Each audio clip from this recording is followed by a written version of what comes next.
All right, so due to Mikha'el, like I said, it's his first time inside the Lions Den on Debate Talk for You, and everybody know the rules. All first-time debaters on Debate Talk for You go first. If it's your first time here, you go first. So what I'm going to do is I'm going to set up this timer real quick, and once again, tell a friend out there, guys, if you want the internet, let the people know on Facebook, Twitter, Instagram that Debate Talk for You is about to get started. You know, I appreciate your support. Share the show with everybody else. Let the people know that Debate Talk for You is live on the air.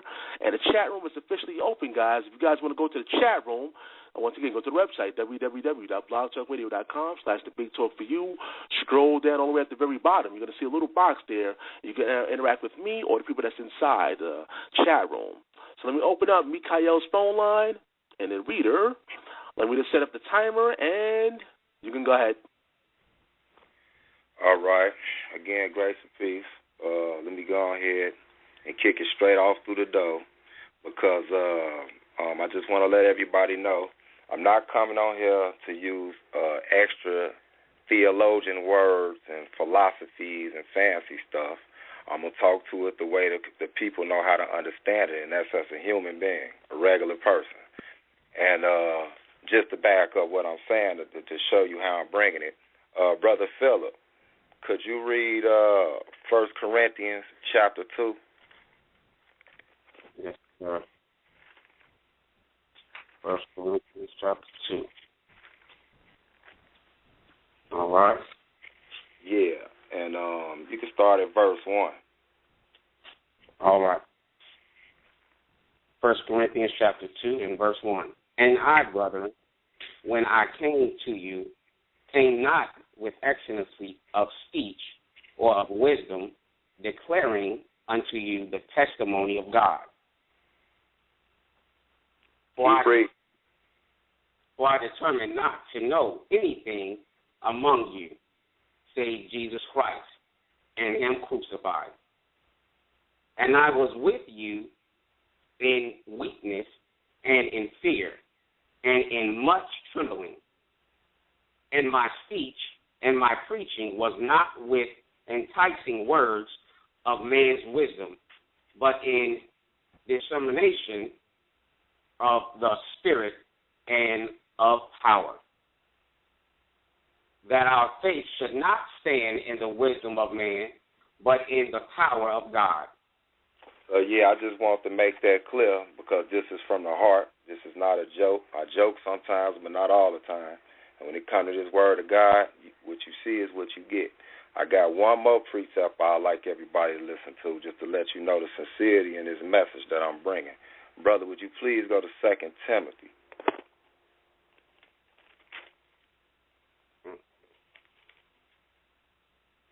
And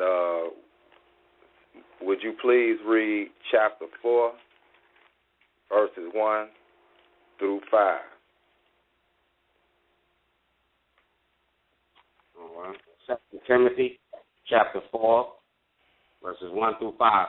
I charge you, therefore, before God and the Lord Jesus Christ, whom shall judge the quick and the dead at the appearing and his kingdom.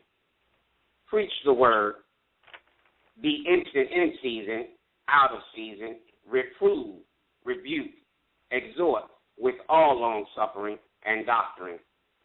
For the time will come when they will not endure sound doctrine, but after their own lust shall they heap to themselves teachers having itching ears. And they shall turn away their ears from the truth, and shall be turned unto fables, by which thou in all things endure afflictions, do the work of an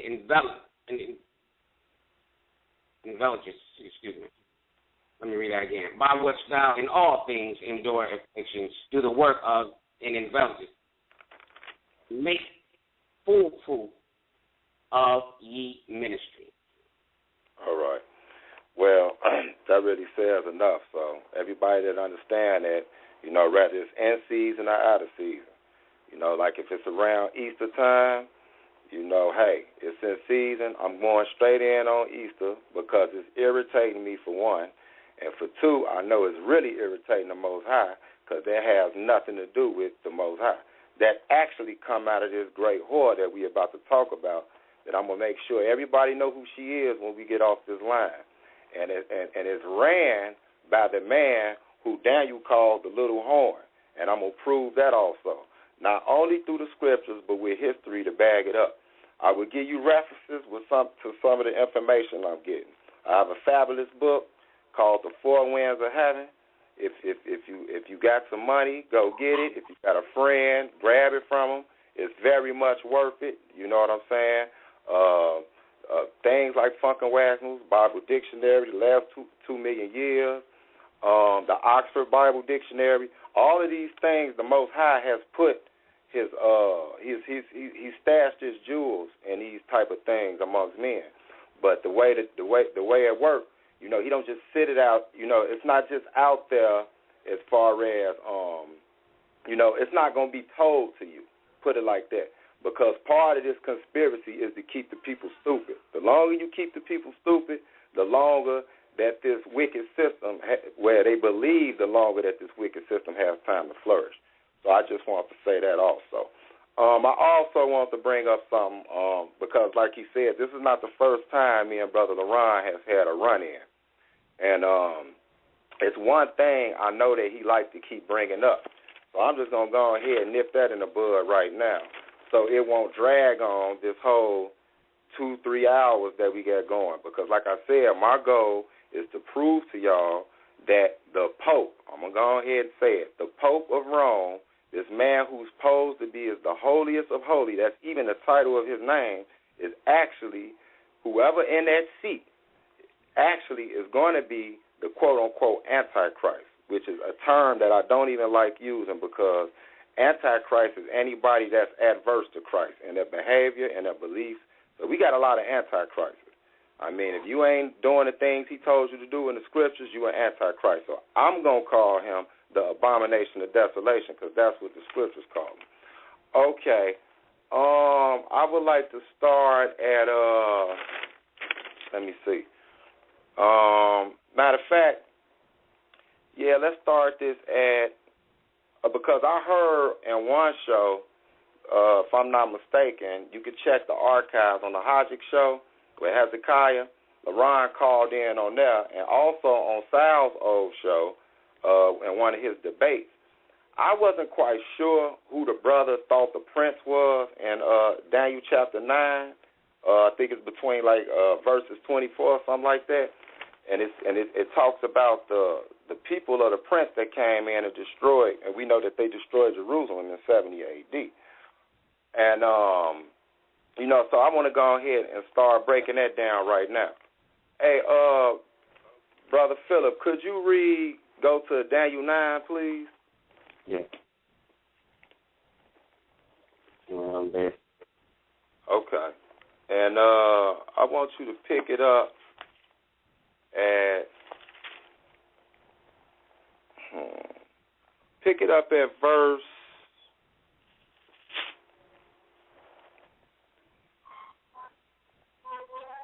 Go ahead, pick it up at verse 26. Okay. All right. Verse 26.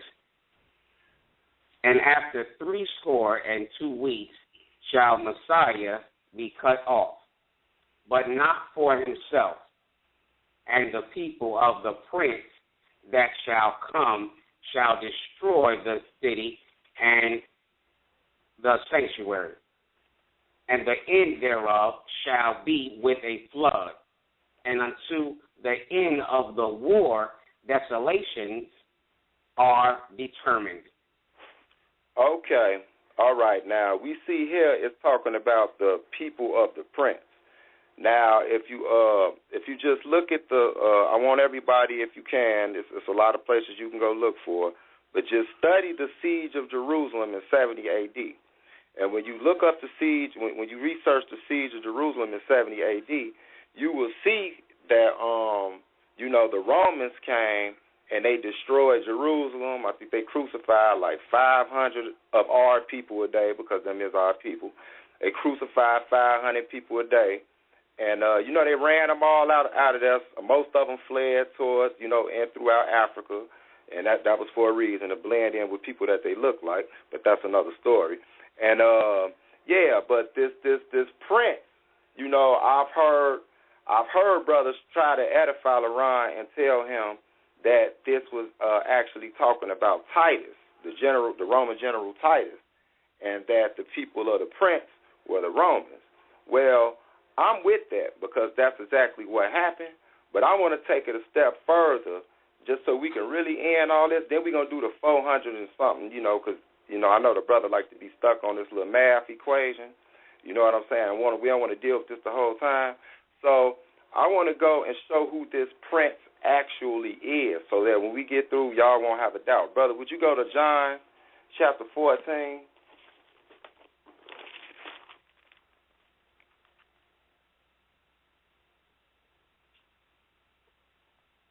And when you get there, brother, I want you to read verse 30. John 15 and verse 30. Oh, John 14. John 14 and 30, bro. John 14.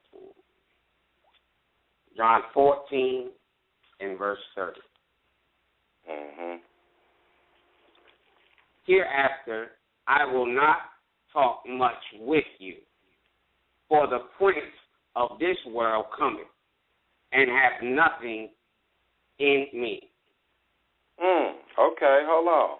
So he said the prince of this world, right? That's what he said. Am I right, Reader? You heard it clear? That's right.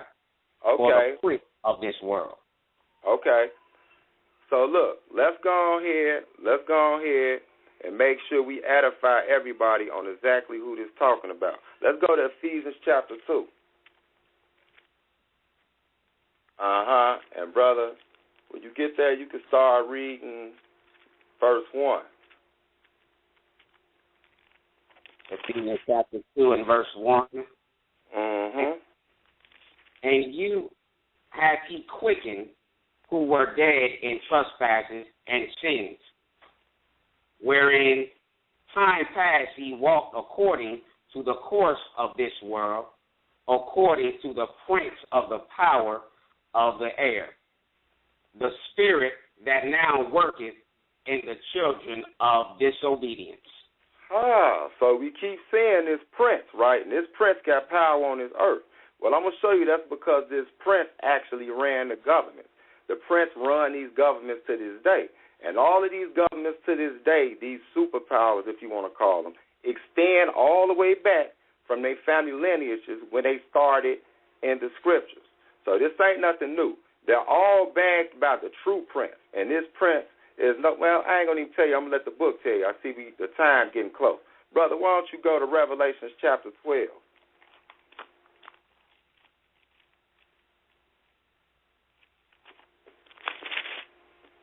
And when you get there, brother, start at verse 9 and read it to start at verse 7 and read it to verse 9, please.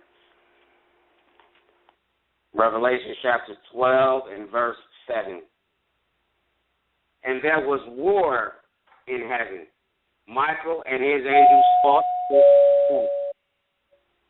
Keep going. And the dragon fought and his angels, and prevailed not. Neither was their place found any more in heaven. And the great dragon was cast out, that old serpent, called the devil and Satan, which deceiveth the whole world. He was cast out into the earth, and his angels were cast out with him. Okay. Now, I just want y'all to know, since we on the time thing, when y'all get a chance, I want y'all to write down Psalms chapter 104 and read verse 4. Then write down Luke chapter 4, read verses 1, verse 3, and you can read 3 on through 6. And also go to Thessalonians, the 2nd chapter, verse 9. I got a lot more precepts, but I know we on time. I might touch on them again later just in case no one will mistake who this prince is. The Titus was the man, but the prince that the Most High is referring to is a deeper prince, a darker prince, one that ruled in high places, and he ruled every government, and he ruled a religious system. So I just wanted to get that clear. All right, guys. Once again, this is Debate Talk for You Radio. Hopefully you guys got your pen and pads ready. And once again, I appreciate everybody that's here inside the Lion's Den. All right, guys, you know that number, 646-716-7320. Once again, I see we got more and more people calling into the show. Welcome to Debate Talk for You. And once again, if you have a question or a comment, once you dial that number, just press number 1 and stand by for the public Q&A. And right about now, we're going to go to LaRon and get his opening statement. That's going to be 15 minutes each. Let me open up the brother's phone line. Let me set up the timer, and you can go ahead. Yeah, LaRon. Yeah, LaRon, you can hear? There you go. Can you hear me? I hear you now. Daniel 7:7. After this, I saw in the night vision, and behold, a fourth beast, dreadful and terrible, and strong exceedingly. And it had great iron teeth, and it devoured and brake in pieces and stamped the residue with the feet of it. And it was diverse. Underline that. And it was diverse from all the beasts that were before it. And it had 10 horns. Underline that. It was diverse from all the beasts that was before it, and it had 10 horns, right? Okay, let's get to verse 8. I considered the horns, and behold, there came up among them another little horn. I considered the horns, and behold, there came up, underline that, among them another little horn, before whom there were 3 of them first horns plucked up. In other words, so you have a beast, you have 10 horns, and then among them another horn came up, which was called the little horn. And the little horn plucks up 3 horns. Let's read it again. I considered the horns, and behold, there came up among them another little horn, before whom there were 3 of the first horns plucked up by the roots.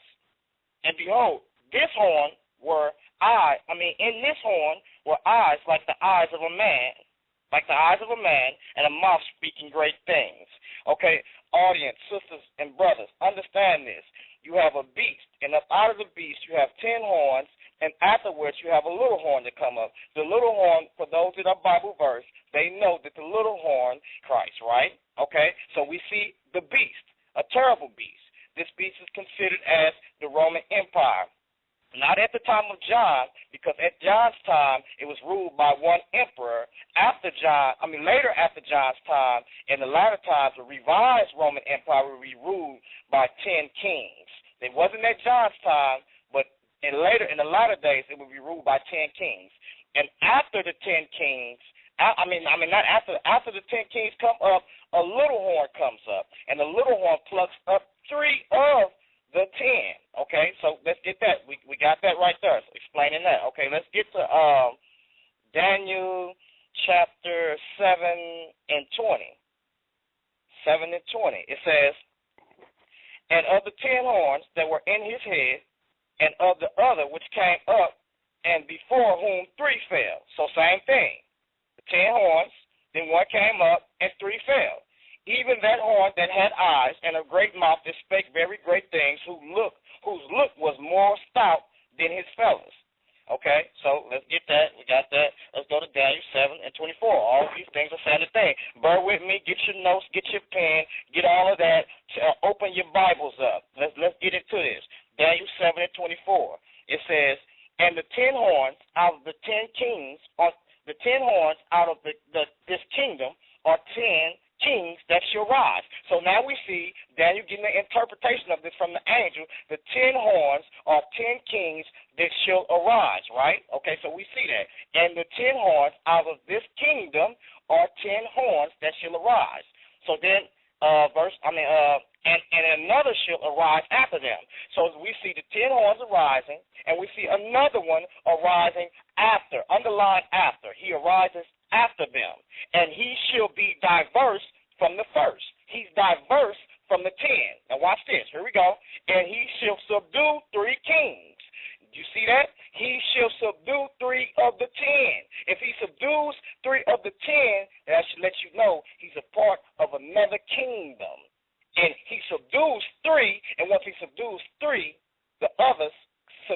him.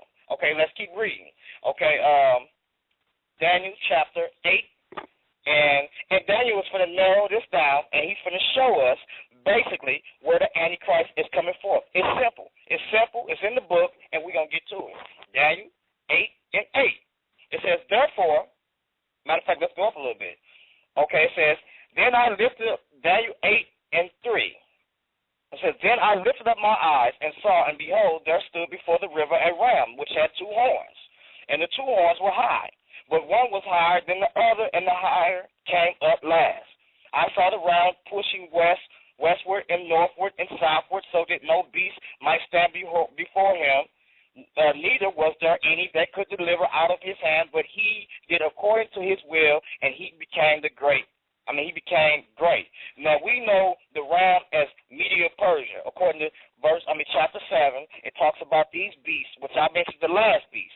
The ram is Media Persia, and it lets you know he conquered northward, southwards. Look, it says he conquered westward and northward and southward. In other words, that's where he conquered at. Anybody who's familiar with the Media Persia empire, they should know these things. And it says,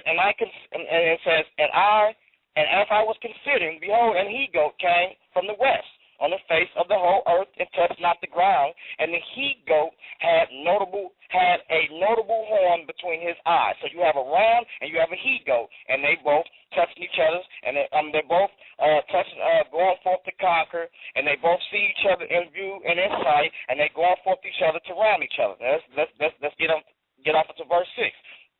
And it says, and he came to the ram and had 2 horns, which I had seen standing before the river, and ran into him in the fury of his power. So we have them ramming each other. We have the ram and we have the he-goat to make contact with each other, right? And it said the he-goat is Media Persia. For those that know the Bible, the he-goat is the king of Grecia. For those that know the Bible, they know that Media Persia is the ram is Media Persia, right? Okay, and it says, and I saw him. It says, and he came to the ram that had 2 horns, which I had seen standing before the river, and ran unto him in the fury of his might. And I saw him come close unto the ram, and he was moved with plour against him, and smote the ram, and brake his 2 horns. And there was no power in the ram to stand before him, cast him down to the ground, and stamped upon him, and there was none that could deliver the ram out of his hand. So we have the ram with the victory here. We have the king of Grecia with the victory here, and let's see what goes on in verse 8. So therefore, the he-goat waxed great. So therefore, after the victory, the he-goat waxed great, and when he was strong, watch this, the great horn was broken. In other words, when Alexander, the king, which was the first king of Grecia, when he was strong, and the great horn was broken. And for it, watch this, for it came up 4 notable ones towards the 4 winds of heaven.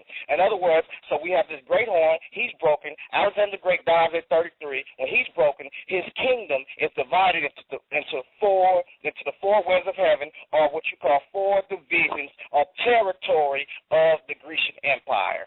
Okay, now watch this. Let's get off into it. It says, and for it came up 4 notable ones towards the 4 winds of heaven. And verse 9, and watch this, out of one of them came forth the little horn. It means out of one of those divisions, of those 4 horns, out of those 4 horns, out of territories or divisions, came forth the little horn. And we know those divisions that Alexander was Greece, Turkey, Syria, and Egypt. 4 divisions, 4 horns. Greece, Turkey, Syria, and Greece, Turkey, Syria, and Egypt. Look it up. Okay, it says, therefore the great horn, verse 9, and out of one of them came forth the little horn, which was exceeding great, towards the south, towards the east, and towards the pleasant land. In other words, he's exceeding great in Iran, in Iraq, in Egypt, and also in Jerusalem, in the pleasant land. That's the areas that he's great in. Egypt, Iran, Iraq, and Palestine. Okay? Now watch this. And it waxed great even into the host of heaven, and cast down some of the hosts and the stars to the ground, and stamped upon them. Okay, now let's get off into Daniel. So we have Daniel chapter. So we have him. What we have here, we have him coming out of one of the four divisions of the Grecian Empire that was divided up. Divided up among Alexander's generals, which was Egypt, Syria, Greece, and Egypt, Syria, Greece, and Greece, and Turkey. And so let's get off into Daniel chapter 9, verse 21. Same chapter, same book, no different. We're in the same area. It's talking about where he's coming from. And it says, and the rough goat is the king of Grecia, which was Alexander, right? Now he was giving him he's getting an interpretation of this. And the rough goat is the king of Grecia. And the great horn that is between his eyes is the first king, which is Alexander. And it says, now that being broken, watch this, now that Alexander being broken, whereas four stood up for it, 4 kingdoms. Alexander the Great died, and when he died, after he died, 4 divisions, which was given to his 4 generals, stood up out of his kingdom. And shall stand up out of the nation, but not in his power. In other words, not in Alexander's power, because his kids did not retain the throne because they was killed and murdered. Okay, let's study that also. You can look that up. It says, and watch this. Now that being broken up, whereas 4 stood up for it, 4 kingdoms shall stand up out of the nation, but not in his power. Now watch this, 23. In the latter time of their kingdom, when the transgressors are come to a full, a king of fierce countenance and understanding, dark sentences shall stand up. So in the latter times of the revived Grecian Empire, after the he-goat subdues the 3 and takes over, and once he takes over, he becomes the 8th kingdom. After in those times, the Antichrist will. That's when the Antichrist will be known as far as his. As 23 says, and in the latter time of their kingdom, when the transgressors are come to a full, a king of fierce countenance and understanding, dark sentences shall stand up. So he should stand up, right? Now watch this. It says 24, verse 24. And his power should be mighty, but not by his own power. And he should destroy wonderfully, and shall prosper and practice, and shall destroy the mighty and the holy people. Now watch this. Watch it. Verse 25. And through his policy, or through his decree, whatever decree he has set up, also he shall cause craft to prosper. We know this is the Antichrist because he causes the beast he causes the beast of the false prophet and his image to be set up, right?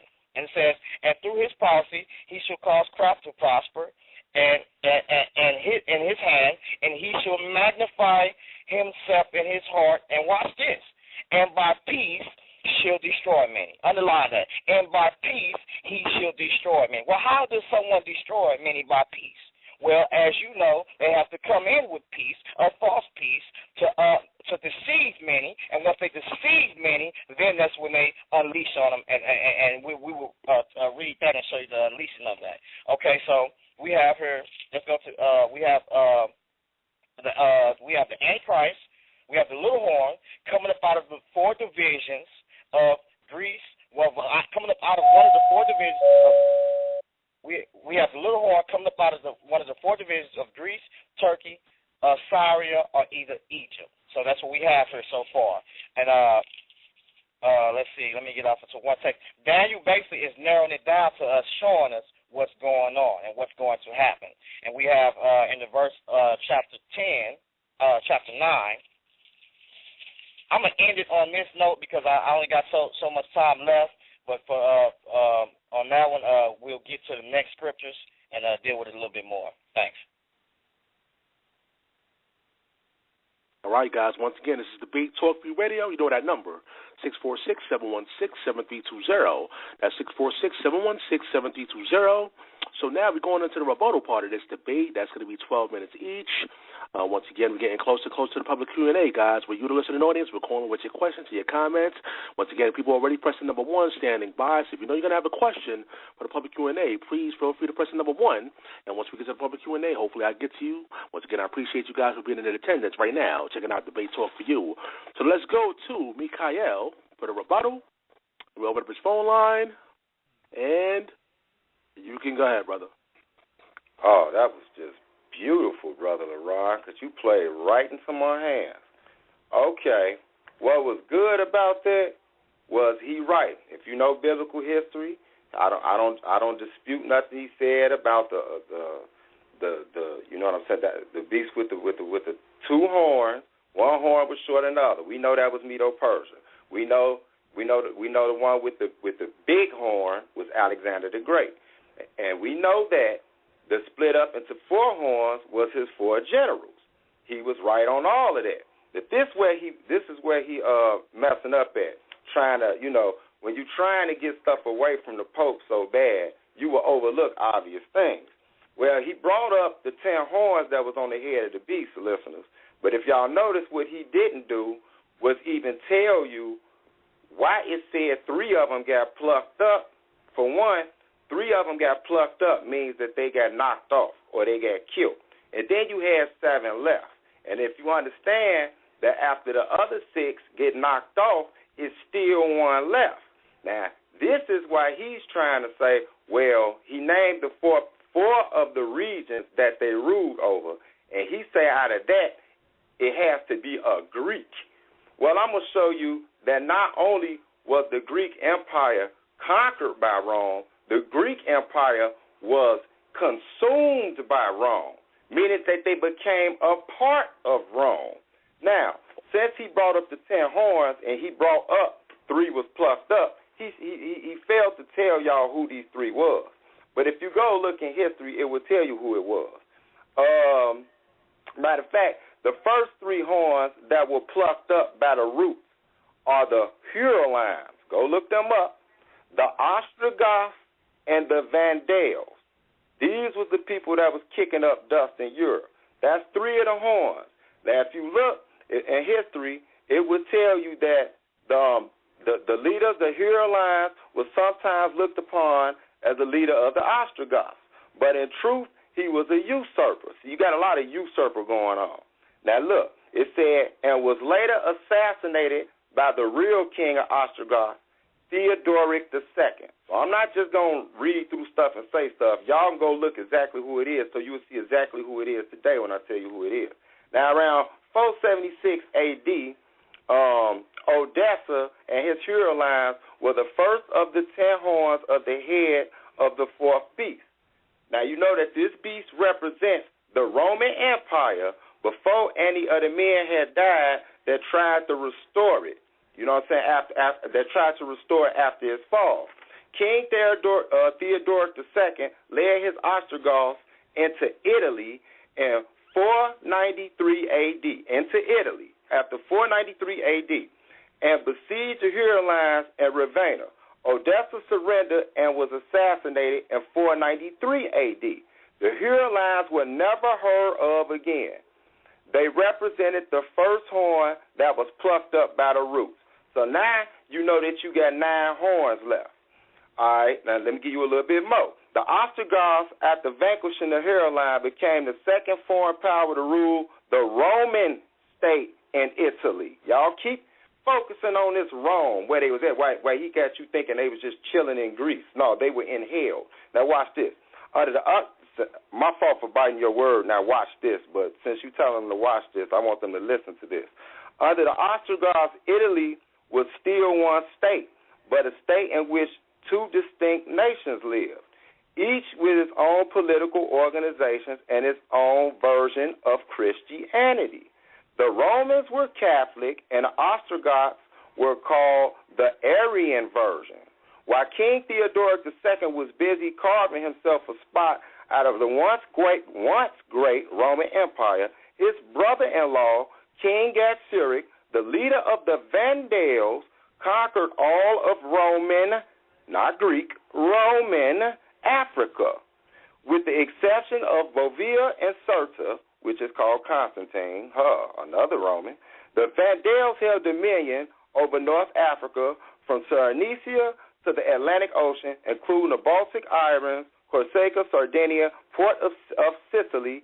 After both King Theodoric and the Ostrogoths and King Gatsuric of the Vandals died, their successors took over, belonging to the Arian version of Christianity. They severely persecuted the Catholics. Both nations were defeated by Justinian, who held the title of Roman Emperor of the East. Justinian waged war on the Vandals, defeated them in 533 AD. The Vandals no longer figured as a nation in history. Now, the second horn on the head of the fourth beast has been plucked up. Now, I'm not going to keep reading all that, but I can tell you the Ostrogoths was defeated. That made 7. And then after that, the death of Justinian made it 6 horns left.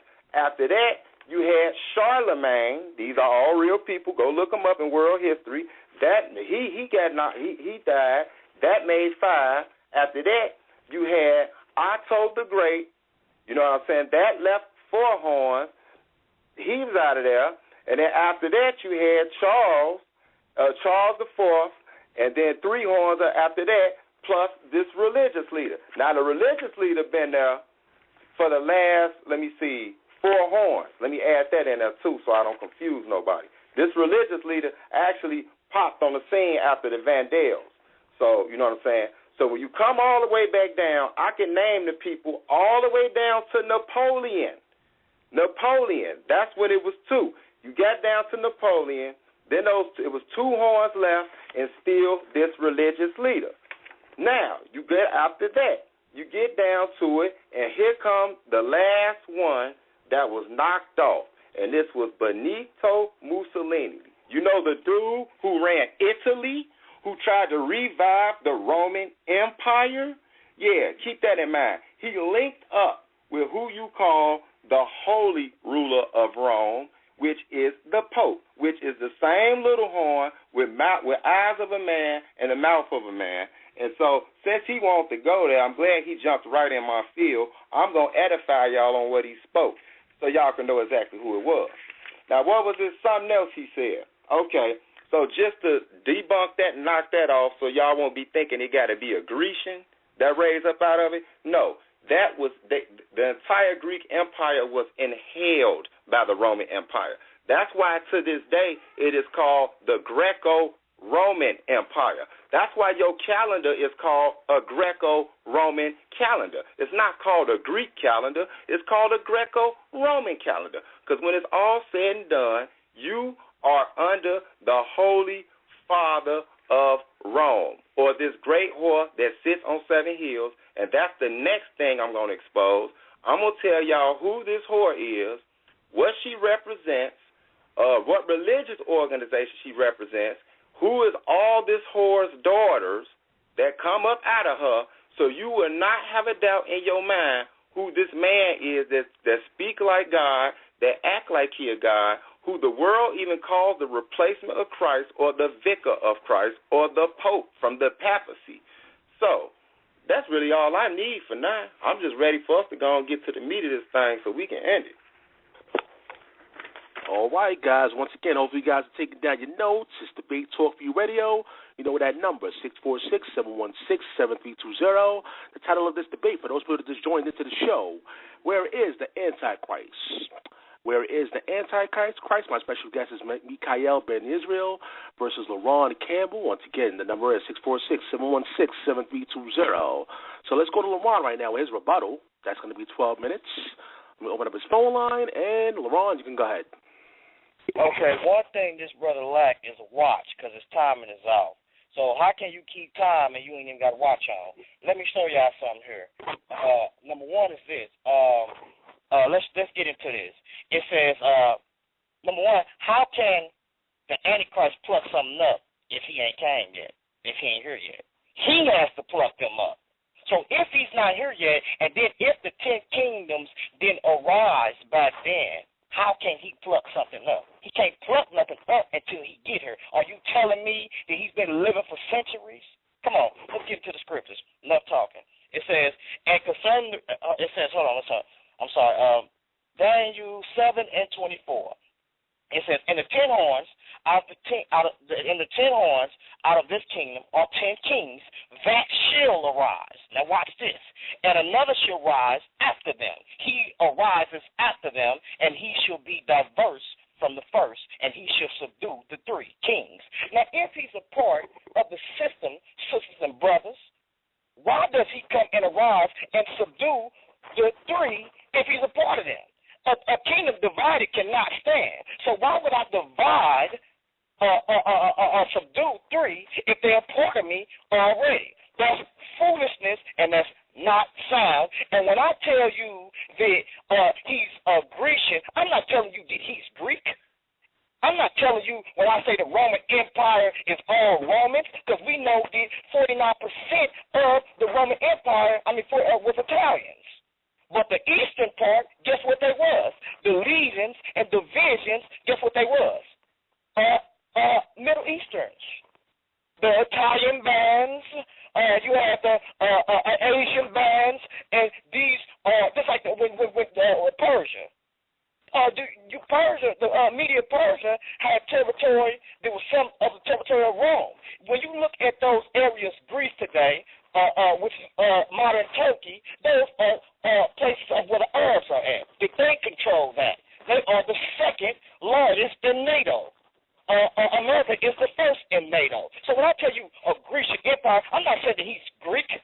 I'm telling you that he's a part of the Grecian empire or revived empire. This brother don't even know about the bands. He don't even know that the Romans that came to Israel in 70 AD, he thinking they was Romans because of they was born in Roman. No, they was Romans because they had a seal, and they observed the seal and to serve in the Roman army, but they was Middle Easterns, they was Iranian, Arabians, Syrians, and all in that area. They served in that area. And to show you that, now says, let me show you guys something real quick.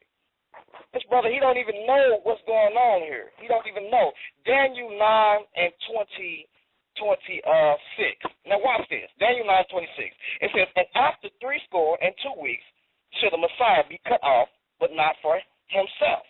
And the people of the prince, underline it, the people of the prince. Now watch this. The prince that shall come. The people of the prince came and destroyed the city, but there is a prince that shall come. Now watch this. Just because I said that the Romans came in and destroyed in 70 AD, the centurions came in, and destroyed, and 70 AD destroyed the temple, does that make them Romans? Anybody, sisters and brothers, when you get done, look it up right now, Google it. If you're at a computer, Google up the 6th, 7th, 8th, 9th, and 10th legions of Rome, and you will see, sisters and brothers, who the people are the descendants, the AntiChrist is the descendant of what people. And when you look at it, it's going to shock you because they was Arabs, and they was Islamic, and they spoke Aramaic in the times of Jesus, and that's what they were seeing there. A lot of Aramaics, a lot of Islamic centurions. There was of the legion of the Asian Eastern Legion. When you get time, Google it and look up the armies that came in 70 AD and destroyed the temple, and you're gonna see that they was Islamic and they was Arabs. This brother don't know what he's talking about. If I told you that they was Romans or whatever, that doesn't mean that they are Italians. It's only like, and that decrease, there was 49% of the Roman Empire that was actually Italians. Greece and Italy is not the same, bro. Greece and Rome is not the same. It's Macedonia. Macedonia is that's modern day Turkey, and it's ruled by Arabs, brother. Get it together, man, because I'm out here studying and finish this. Now watch this. It says, and after 2 weeks till the Messiah be cut off, but not for himself, and the people of the prince. The people of the prince is the Romans, the 10th legion, the 6th, 7th, 8th, 9th, 10th legions that came in, which is of the eastern territory, destroyed the city of the prince that shall come. Now watch this. And the people of the prince that shall come, underline that, shall destroy the city and the sanctuary, and the end thereof shall be where they flood, and until the end of the war are determined. To the end of the war, desolations are determined. Now watch this. And the he is a pronoun of the prince that shall come up top. Because that's what we're talking about. The he is the pronoun of the prince that shall come that's up top. And he, the Antichrist, shall confirm the covenant. Confirm what covenant? The covenant that Israel should be able to build their temple and have their land like they should. Yeah, he's going to confirm that covenant by peace, so he destroyed many, as we just read in the chapter 4 and chapter 7. Now, chapter 8. Now, watch this. And he shall confirm the covenant with many for 1 week. What week is he talking about? The 70th week of Daniel. We have 3 divisions that's listed in here when it starts out. 70 weeks, Daniel 9 and 24. Watch this. It says, 70 weeks are determined upon thy people and upon thy holy city to finish the transgression, to make an end of sins, and to make reconciliation for the iniquity, and to bring in everlasting righteousness, and to seal up the vision and prophecy, and to anoint the most holy. Now watch this. Know therefore, verse 9 and 25. Verse 25. Know therefore and understand that from the going forth of the commandment to restore and to build Jerusalem, the Messiah, the Prince, shall be 7 weeks. Well, 7 weeks, the 7 weeks here consists of 49 years, right? Because we know already that it's 70 times 70, because the 70 weeks is 70 times 70. 70 sevens, in other words. So we have a total of 7 weeks here. The 7 weeks is 49. 49 weeks. 7 weeks consists of 49. Now watch this. And the going forth of the commandment was for the time of Nehemiah. Because guess what Nehemiah did? He restored and he built Jerusalem. I'm not talking about the temple. I'm talking about he restored and he built Jerusalem. Ezra and Zerubbabel did the temple. Ezra came years later when the decree was over to build Jerusalem and the temple. Jerusalem and the walls in the city. And it says, now watch this. And it shall be 7 and 3 and 2 weeks. So we have a total of 7 weeks, which consists of 49 years, sisters and brothers. And then we have 2 and 2 weeks, 3 and 2 weeks. LeVar, hold on 1 second, LeVar. I'm hearing some kind of stuff in the background. I don't know what that is. I'm hearing some kind of background feedback. But all right, so yeah, they sound good now. Go ahead, talk. Go ahead. Okay, so it says, no, therefore, it says, and after 62 weeks, should the Messiah be cut off. 62 weeks is 62 weeks, sisters and brothers. That's 62 weeks. That's what that is. Okay, so we have 62 weeks, and 62 weeks consist of 434 years. So then we have also 7 weeks. 7 weeks consist of 49 years. So 7 weeks of 49 and 434 is 483. So we have a total of 483 years. Okay, so it says, and after 62 weeks shall the Messiah be cut off. In 62 weeks plus the 7 weeks, he's cut off in the 69 weeks. 62 plus 7 is 69. So it says, and after 62 weeks shall the Messiah be cut off, but not for himself. And the people of the prince, and to the Messiah, the prince shall be 7 weeks and 62 weeks. The street shall be built again, and the wall, even in troublous times. And after 62 weeks, shall the Messiah be cut off. So he's cut off, and he can't fulfill or do the things that was determined for him to do. Verse 24, when it says 70 weeks are determined upon thy people and upon the holy city, to finish the transgression and to make an end of sins and to make reconciliation for iniquity. He can't finish any of that because he's cut off. So because he cut off, that's where it comes in as a pause or a separation until Israel is recognized as a nation and until the last week. Now, where's the last week at? The last week is verse 27 when it says, and he should. So we have two divisions here. We have 7 weeks to build Jerusalem, and then we have also 62 weeks for the temple. We have 62 weeks. We have 62 weeks for the Messiah to be cut off, and also to be cut off. And after 62 weeks, he's cut off. And then we have the last division, which is, and he shall confirm the covenant with many for 1 week. The 1 week is the last week, and that was given to John in Revelations. John has given you the last week of this age. It's spoken that these are ages and dispensations that we are dealing with. And so he should confirm the covenant with many for 1 week. And in the midst of the week, he shall cause the sacrifices and the obligations to cease. For the overspreading of abominations, he shall make it desolate. Wow. Now watch this. That's mighty funny. This is the same person when you get to Daniel chapter 8 when it says, yea, he magnified, chapter 8, verse 12, it says, and the host was given him against the daily sacrifice by reason of transgression. No, 11, I'm sorry. Yea, he magnified himself even to the press of the host, and and by him the daily sacrifices was taken away, and the place of his sanctuary was cast down. He takes away the daily sacrifices, just as it said right here. The daily sacrifices, he should cause the daily sacrifices and the obligations to cease, sisters and brothers. So with that being said, it's more to give, and more will be given. Open up your Bibles, go review this, and with that being said, I yield. All right, guys, once again, welcome to Debate Talk for You. Once again, this is the Lion's Den. And we're getting closer and closer to my favorite part of the show, the public Q&A. For those that are new, that's where you, the listening audience, will call in with your questions and your comments while dialing that number, 646-716-7320. Once you dial in, just press number 1 and stand by patiently. Hopefully I get to you, let your voice be heard. You know, this is about the people out there being edified, and once again, take down your notes. And it's good to hear both sides. So when you do your research, you got both perspectives, and that's what the show is all about, Debate Talk for You. For those people that have joined into the show, the title of this debate, where is the AntiChrist? Where is the AntiChrist? So now we're going into the cross-examination part of this debate. Now, the cross-examination part of this debate is for you to listen to the audience to get more answers.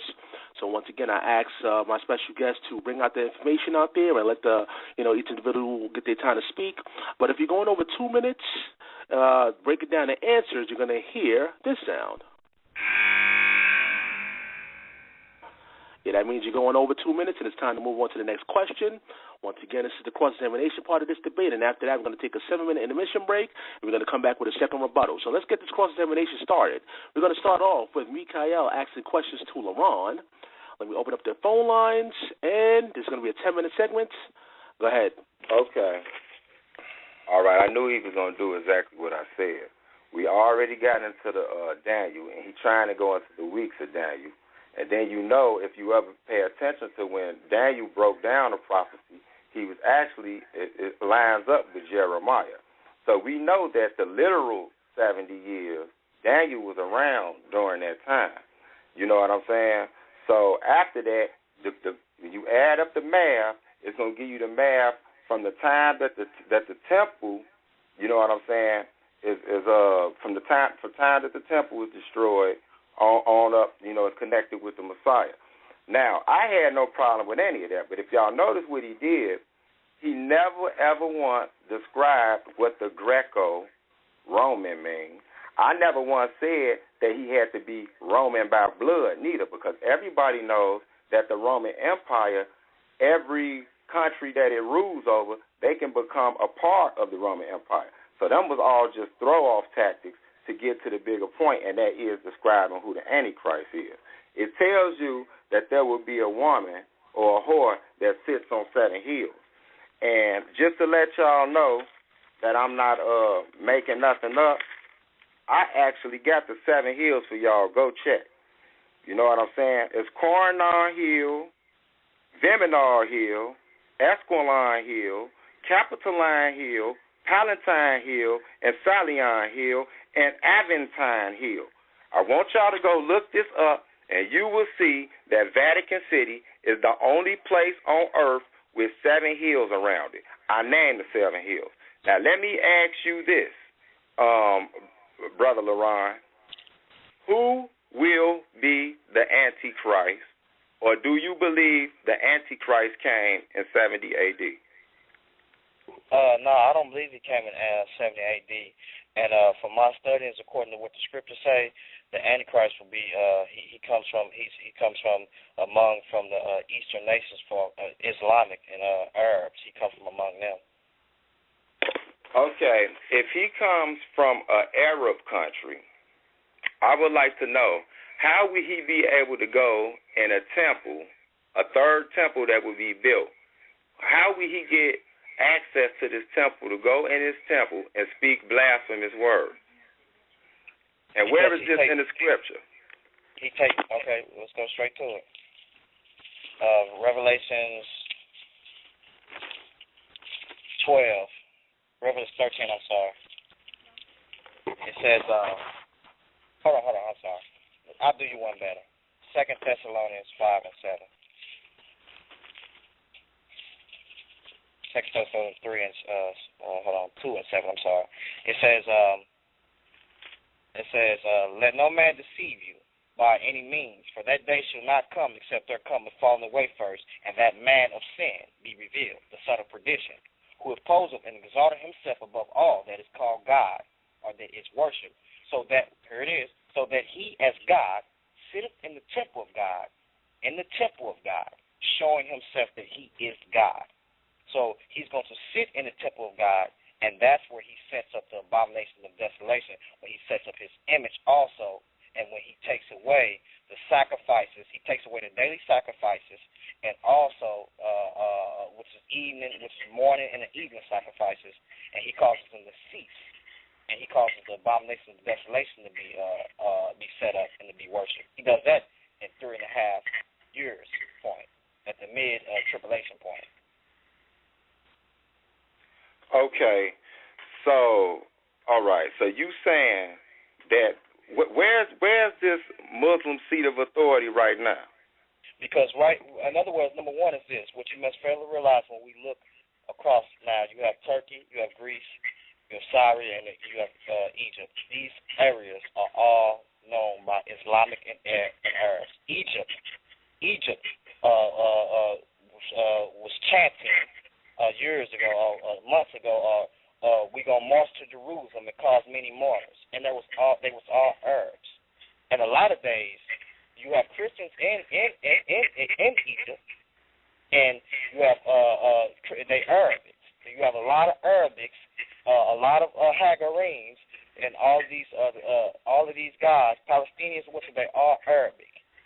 So they're very related to, and the mosque is built right beside where the temple site is going to be at, possibly, or it's going to have to be removed in order to establish the peace, or be put aside to establish a peace covenant, confirm a peace covenant for Israel to start their sacrifices back up again, because they have to be started in order for him to cease them. So something has to be started in order for him to cease them, according to the scriptures in Daniel and also Revelation chapter 11. Okay. Well, I'll just say this. For the listening audience, nice try, though, brother. But for the listening audience, for everybody listening, if y'all notice, I gave resources for everything that I said so you can look it up. This brother haven't gave one resource since I've been listening. He came with his own opinion, like, well, I think they're going to be these Arabs. Hold on, let me finish. I got one for y'all. Go look up the Mother Church in the Oxford Dictionary, and this is what it says.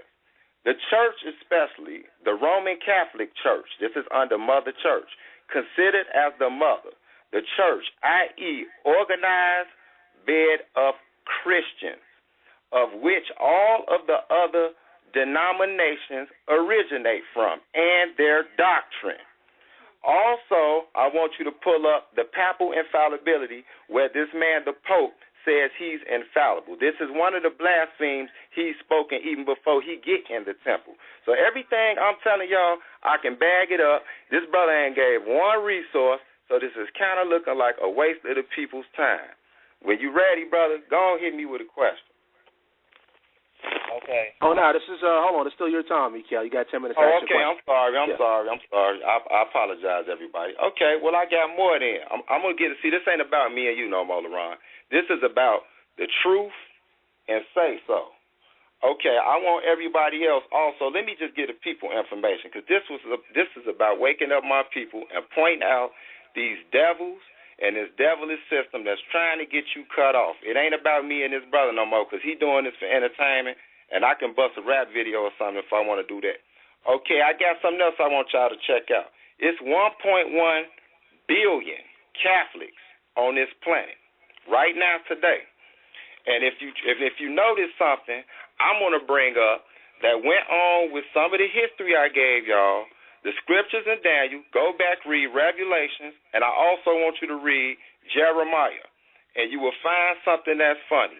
To this day, every year, they have something that Europe signs, the European Economic Community signs, and it's called the Treaties of Rome. This is what actually keeps them intact right now. This is how Israel is supported with weapons to this day. The Treaties of Rome. Go look this up right now while y'all on the phone to see that everything I'm bringing you is coming from the spirit of the Most High and not hearsay and not diversionary tactics. Not only is the Treaty of Rome something that's ain't no treaties of Islam. It ain't no treaties of Buddha, and it ain't no treaties of none of that. So if y'all really want to know who the great whore is that sits on 7 hills, I named the 7 hills for you. I gave the location of the city. I gave you the seat called the papacy. Go look up the number 666. You will see everybody that ever sat in the seat or position of Pope takes his authority and his leadership and position on this earth. They will set up something that is already called Judeo-Christianity. Judeo-Christianity will allow the people over there who call themselves Jews to allow the Pope to come in there and speak. That's it. Oh, Mikha'el, you got more questions for the brother? Yeah, you got some more time, like 2 more minutes. Oh, I thought I heard that wonk thing. Yeah. Let's go to the next question. That's all. You got another question for the brother? Go ahead. Okay, I do have a question for him. Let me ask you something, brother. You keep bringing up Islam, so I want to ask you: do you know how the Islamic religion started? Who were the founders of Islam? Mystery Babylon. Okay. Mystery Babylon is a Nimrod religion. It came forth as the New World Order at the Tower of Babel. That's where all the religions came from, not the Roman Catholics, which came years, and Rome adopted the Catholic religion. I mean, not the Mystery Babylon religion. They adopted it, but Mystery Babylon, the harlot, is actually the source of all religions in the first New World Order. Okay, well, I agree with you with Mystery Babylon because all false religions is linked with Mystery Babylon. It's actually a mix-up of Babylonian, Egyptian, ancient Sumerian, and a couple of more religious. And how you have it starting with the Catholics.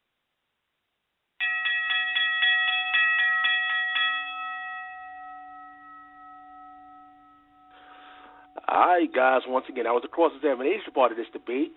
So right about now, we're going to go to LaRon, who's going to ask questions to Mikha'el.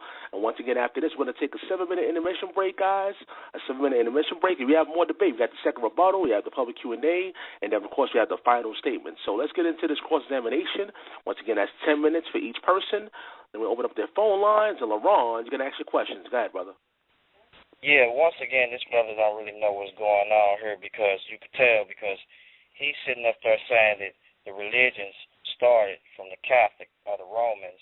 We know Mystery Babylon was before there was even a Roman. It was back in the times of Nimrod and Babylon in the eastern area, which we know already that that it spread outwardly from Mystery Babylon is New World Order. It is a religion. Babylon, the city, is a literal city. Mystery Babylon, which is mentioned in Revelation, is actually a religion, and it was before the Roman Catholics even adopted it. The Romans adopted the religion fully, and the paganism that came with it traced back before the Romans was even on top of anything. Okay, so this was the question that I have for him because this brother went to Revelation 7 and 9. And I'm going to show you exactly what he did. He says, 17 and 9, he says, and here is the mind which have wisdom, the 7 heads which are 7 mountains on which the woman sitteth. This brother went and made the 7 mountains in Rome. But watch this. Let me catch him up real quick. Let me shake him up real quick. It says, and there are 7 kings, 5 are fallen. Did you guys get that? 5 are fallen. So basically what he's telling me that the 7 heads are 7 mountains on which the woman sitteth. This brother don't know that mountains means kingdom and empire. Whenever you look at a mountain, or whenever you look at kingdoms, they was built on mountains. So this brother, he don't know what's going on. Now watch this. And it says there are 7 kings, 5 are fallen. Mikha'el, can you tell me which 5 have fallen?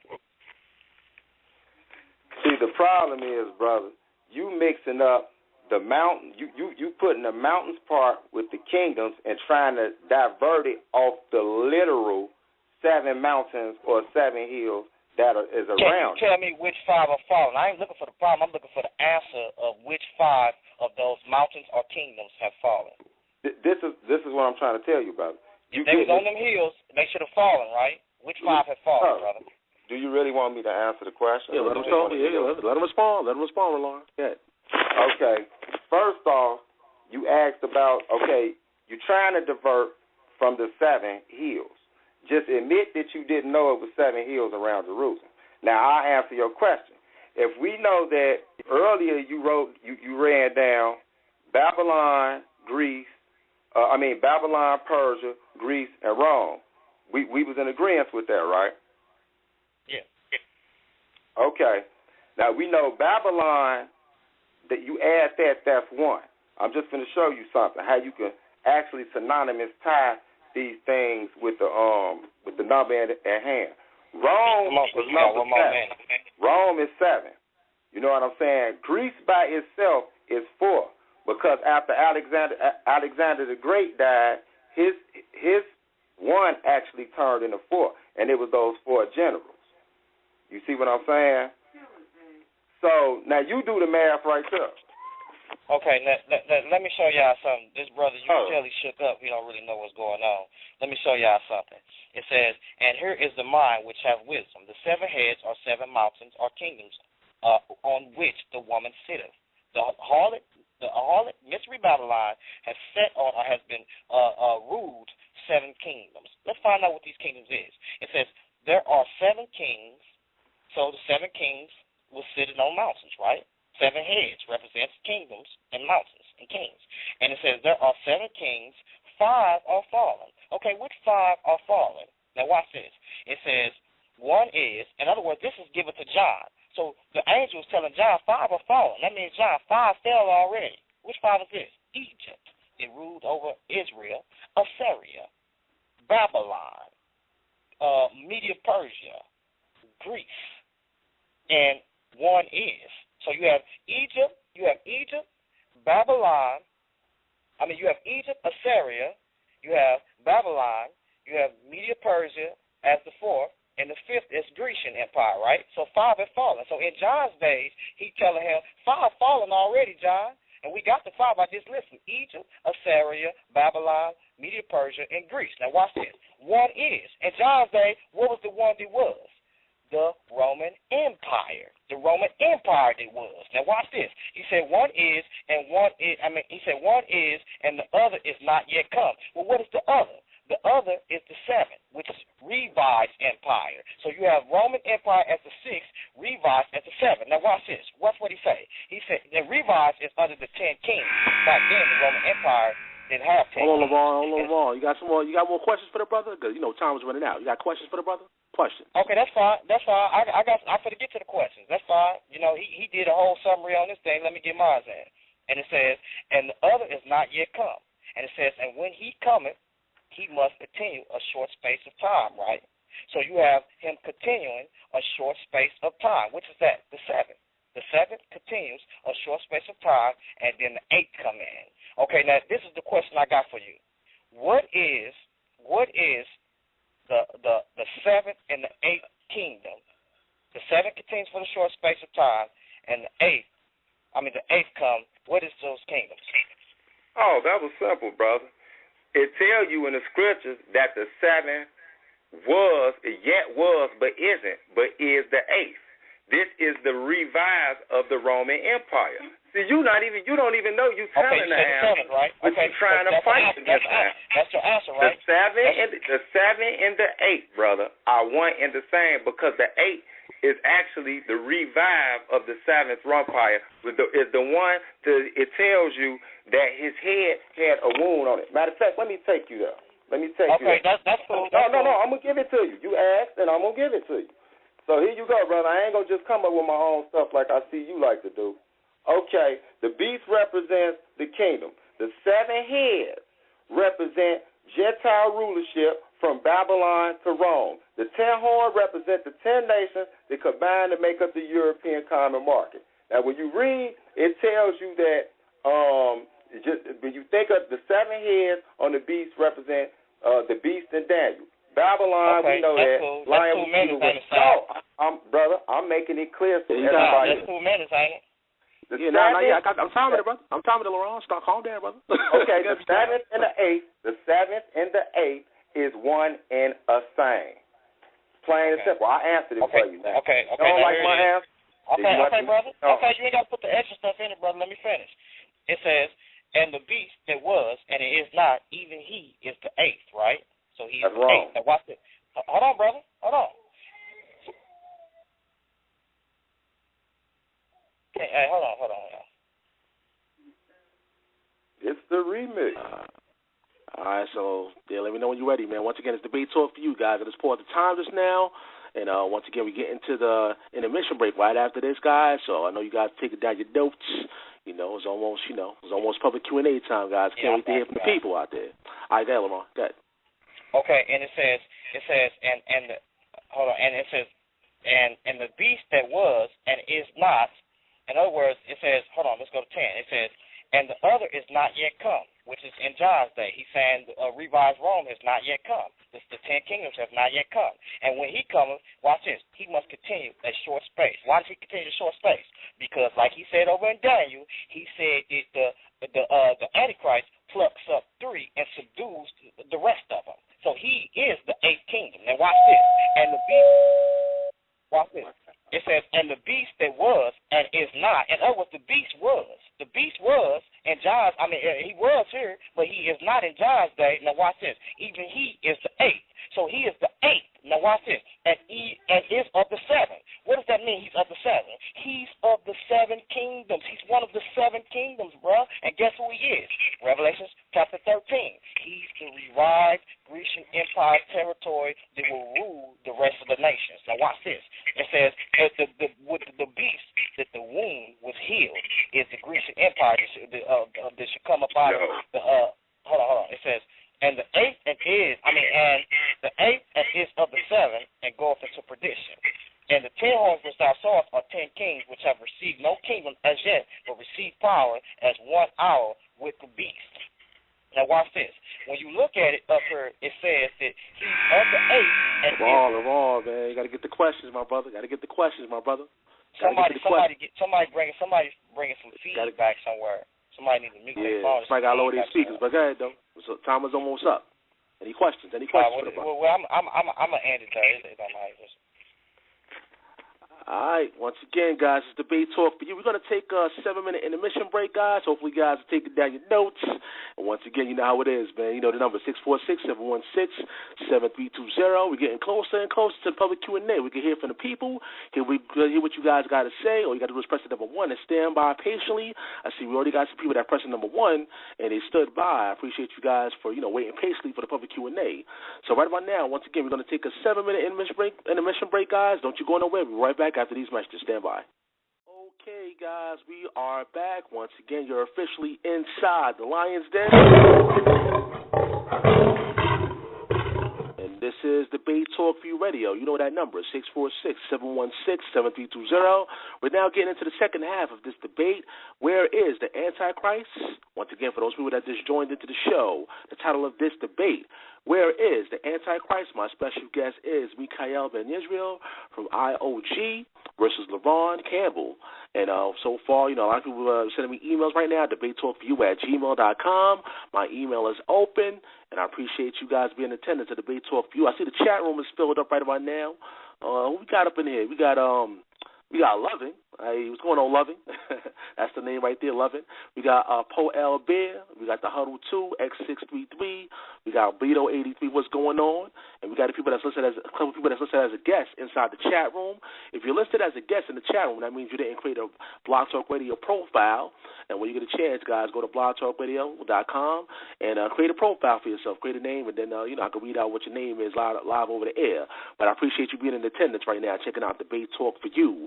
So let's get into the second half of this debate. We're going to go to the second rebuttal part of this debate, and after that, it's going to be the public Q&A, guys. The public Q&A, we're going to hear from the people, hear what you guys got to say. And once again, the number is 646-716-7320. All you got to do is press the number 1 and stand by patiently. Hopefully, I get to as much people as possible. And let's get this thing started. So there's going to be 7 minutes for this second rebuttal. Let me open up Mikha'el's phone line. Let me set up the timer, and you can go ahead. Yeah, okay, I'm back. Okay, well, I basically just pick up where he left off at, because he brought up the beast with the scar, with the wounded head, and tried to apply that to Greece, which I don't know how he did that, being that Rome was even after Greece. So now he's saying they done dug up Greece. So, okay, I want to say I done kind of left my reader hanging, man. So, you know, I didn't want to. That's why I said I don't want to make this about me and him, but this about the people that's listening. And I want y'all to listen to this evidence because as y'all see throughout the debate, I bring references along with the scriptures, and you can go see them and line them up yourself. I'm not just doing a lot of what I think because my wisdom ain't nothing, man. It's all about God, man. If I can't read it or, you know what I'm saying, the Holy Spirit didn't put it on me to understand it, then I don't know it. I'm nothing. I just want to let y'all know that. Okay, my reader, Philip, are you still there, Israel? Yes, sir, I'm still here. Yeah, man, my bad, man. We ain't used you for a minute, man. But I need you again, brother. All right. Okay, let's see. Being that my focus was on the Antichrist, that's what the show's supposed to be about, and the woman we know that the Antichrist is dealing with, which is the church. And he brought up that about the beast with the scarred head. But before we do that, brother, I want you to do me a favor. Could you read Revelation chapter 17 again? Revelation chapter 17, brother. Yes, sir. Yeah. Start at verse 15, fuck. All right. Revelation 17 to 15. Mm-hmm. And he has said unto me, the waters which thou sawest where the horse sat are peoples and multitudes and nations and tongues.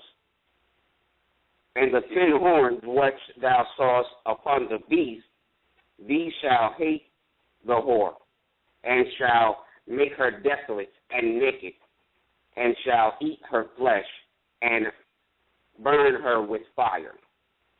Keep going. For God hath put in their hearts to fulfill his will, and to agree, and give their kingdom unto the beast, until the words of God shall be fulfilled. And the woman which thou sawest is that great city, which reign over the kings of the earth. Okay. Now, not to lose focus, somewhere down the line they tried to throw me off track or whatever. But we see now, without a doubt, that it tells us that it's a great city that sits on nations and people. So in other words, this great city controls people and nations and tongues. So let's go look and try to find out in history and modern day who this great city is. I want y'all to pull up something called the Sovereignty of Vatican City. And I'm going to bring you some facts right now. So everything that I'm telling you, it will be relevant. You know, it's not just theological or whatever. Okay, when you look up the Sovereignty of Vatican City, you will find out that the Vatican City in Rome is not only the strongest religious institution, it is the strongest financial banking institution also. Not only that, it's the only place on the planet Earth that is sovereign up from the ICC, which is the International Criminal Courts. They cannot be brought up on any charges with charges of crimes against humanity, bankrupting any other country or system, or anything of that nation. So they're the only place, literally, like the scripture says, that it's a city. You see what I'm saying? That control these people, nations, that sits on them. You know what I'm saying? That rules them.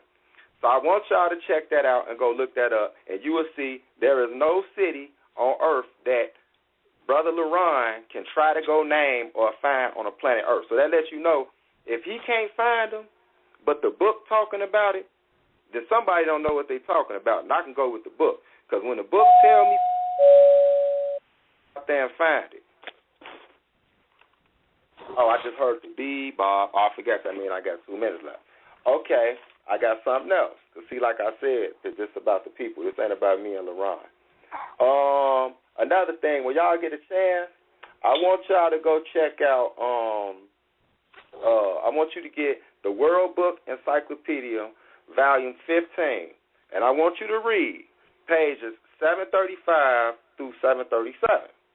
And it will tell you all of the scriptures call it, the daughters of this whore. And it would tell you all of the nations, religious denominations that come out of the Roman Catholic Church. Not out of Islam. Because out of Islam, you can get the Shiites, the Sunnis, and a couple of more, and that's it. But it's well over about 500-600 of them. So it will name all of these for you. Just here go a few for you just to mention, just to show you how strong this great whore is and how many come up out of her. The Protestants, the Mormons, the Jehovah's Witnesses, the Methodists, the Shakers, the Quakers, the Episcopalians, the Baptists, the Seventh-day Adventists, the Orthodox Baptists, the Apostolics, the AME, the Lutherans, the Marlinists, the Anabaptists, whatever that is, the Calvinist states, the Presbyterians, the Christian Science, Church of Christ, Seventh-day Adventists, the COGIC churches, the Anglicans, the Mormons, the Church of Latter-day Saints, and there's too many of them to name. So with my evidence that I'm bringing, that's how I'm going to do the remainder of this show. I'm going to bring y'all evidence. I'm going to bring y'all scriptures. Y'all compare what he bring y'all and ask for his resources because he don't seem to have any. I'm going to start thinking he's just extra wise or something like that. So this what I want y'all to do. And, if anything that I told you comes back to be an error, y'all can hit me up on my information, let me know. But trust me, I've checked it at least 2 or 3 times, everything that I'm.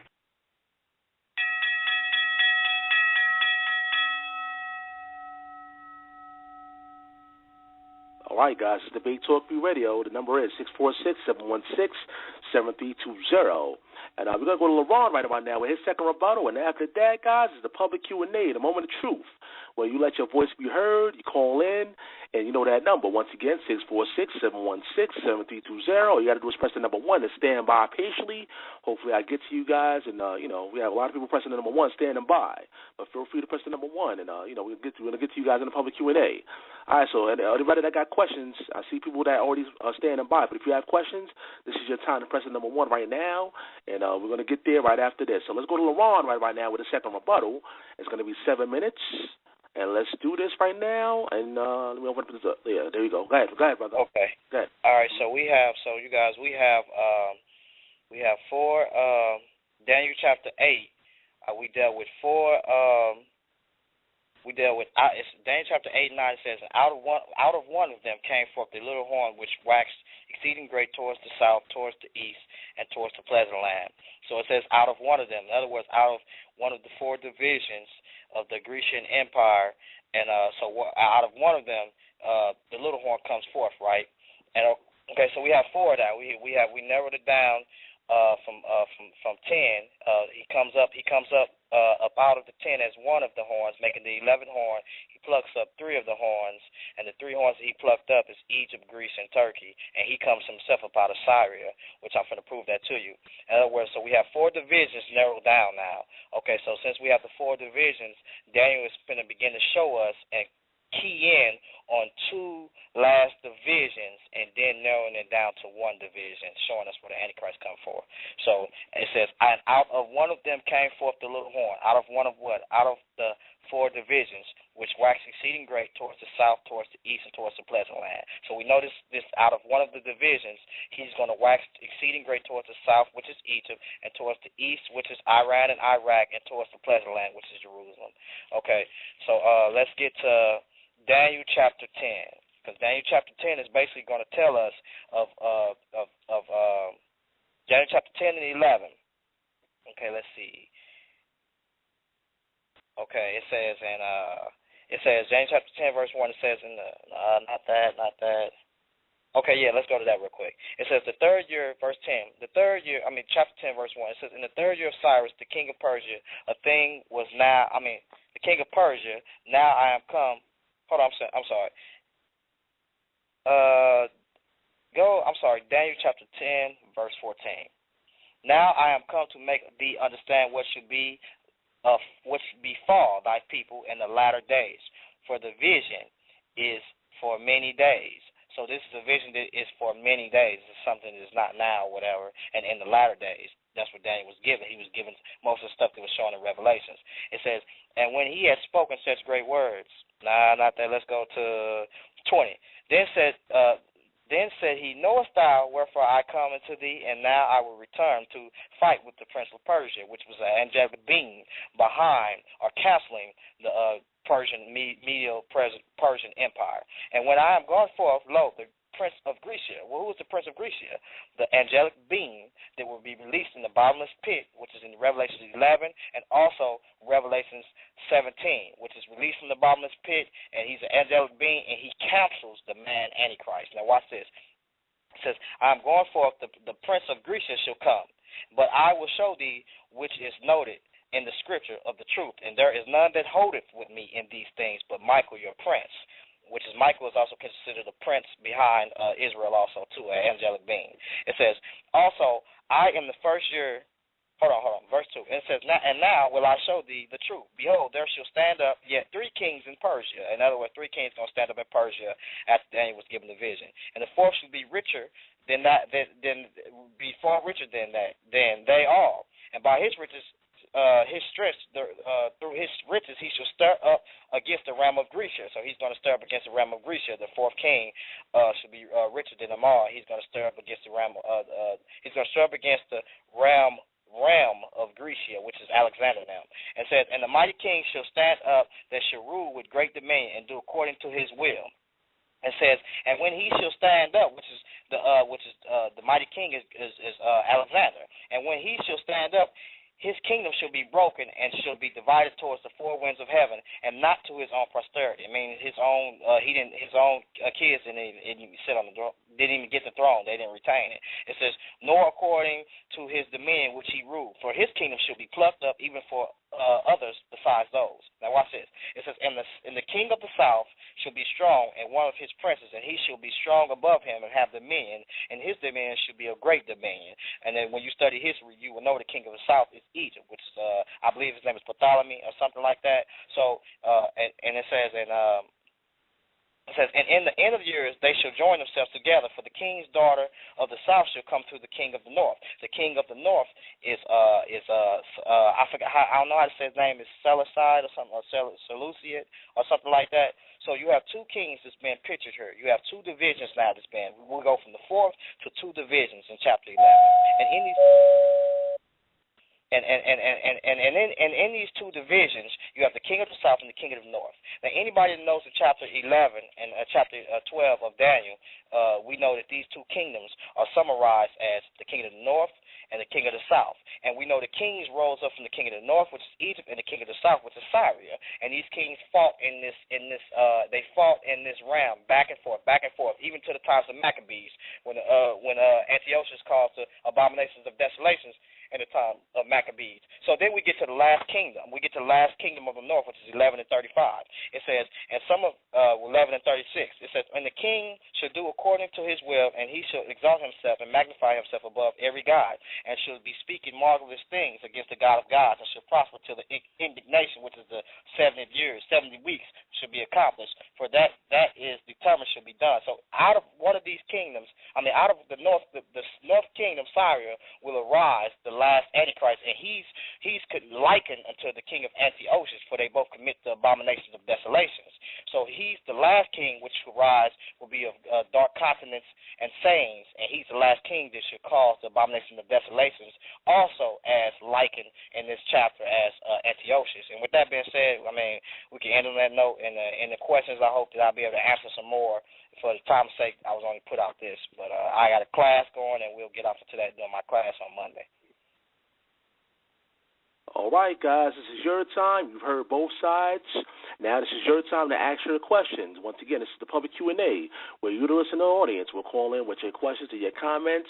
Either if you don't know the number is 646-716-7320. Once you dial that number, just press the number 1, and I'll add you in the conversation. This is your time to get some answers to some of the questions out here. And I see we got people already standing by right now with the questions. So let's go to the people, and let's see what they got to say. Oh, by the way, say where you're from, say your name, and, everybody has limited time to ask their questions But, of course, if I feel like the dialogue is edifying for the masses, I may let you go on a little while longer. But, if I feel it's going to turn into an argument or something like that, then brothers might get cut off. So just be mindful of how you are, interacting with the special guests. So let's go to the people. Let's see what they got to say. 215-954. You're live on the air. Peace. Brother James was good. Hey, what's going on, Brother James? My question is to, well, I guess both of them, make an attempt because I know the one brother says that the Pope is the Antichrist, and the other, the question to the other brother is, who exactly do he believe the Antichrist is, and where is he going to come from? We have LeBron. We got Mikha'el. Yeah. So, got LeBron. Yeah, he basically, the Antichrist is he's coming from the area of Syria or Turkey in that empire, and in those areas today they are ruled by Islam and Arabs. For those who know or know anything about the governments that's over there, they're not ruled by the Pope or any of that. Like I gave you 4 divisions, which he's going to come up out of, which is Turkey, Greece, Egypt, and Syria. Okay, so you don't believe he came yet? No, I don't. I don't actually. I can't say that he came yet. I don't know if he actually came yet because he has to be revealed after he is taken out of the way. But that's another text. But he has to be revealed after the church age. He has to come at a certain point of time, and so I don't believe he's revealed yet. I wouldn't say if he's here or not, but I'm not saying that he's been living for thousands of years. That's crazy. And to the other brother, that believes that the Pope is, the Antichrist. Why is it that you believe that, the Pope is the Antichrist when it's been many a popes? I thought it was going to be, is it a symbolic thing, or is it just, Okay, brother, that's an excellent question, brother. Mine is going to be direct. It won't be no guessing. If I don't know the answer, I'll just straight up tell you. Well, I know it's going to be the Pope because, again, like the scriptures told us, even LeBron agreed that it was the Romans that sacked Jerusalem, and it was the Romans that actually was the last standing empire out of the major 4 that we named, which was Babylon, Persia, Greece, and then Rome. And even out of LeBron's own mouth, he asked me a question. Well, yeah, he asked kind of a question when he talked about the last one that was before but is not. So they let you know if it was before but is not. And then he went to where it said that this beast had a deadly wound on his head, but he didn't die. So that lets you know if the last beast had a deadly wound on his head and didn't die, then that means he will be revived. So it has to come out the Roman Empire. And the only person that has any type of authority out of the Roman revive this system, like I gave the references to go check out the treaties of Rome that they have to sign out. That is the papacy. That's the Pope. They've had their hand in everything for the longest. So, I'm more than 101% sure that I know what you're saying. You said that there's been many popes. Well, let's not put as much focus on the Pope, my dear brother. I mean, as far as which Pope it is, put it on the seat of the papacy, meaning that position. It has to come out of that position of the Pope. If you even go look up, there's a few theories on it, but if you want to trust and believe it's not a coincidence, go look up the number 666. 3 out of the 4 numbers that come up 666 come out to be somebody from the Roman Empire or the papacy.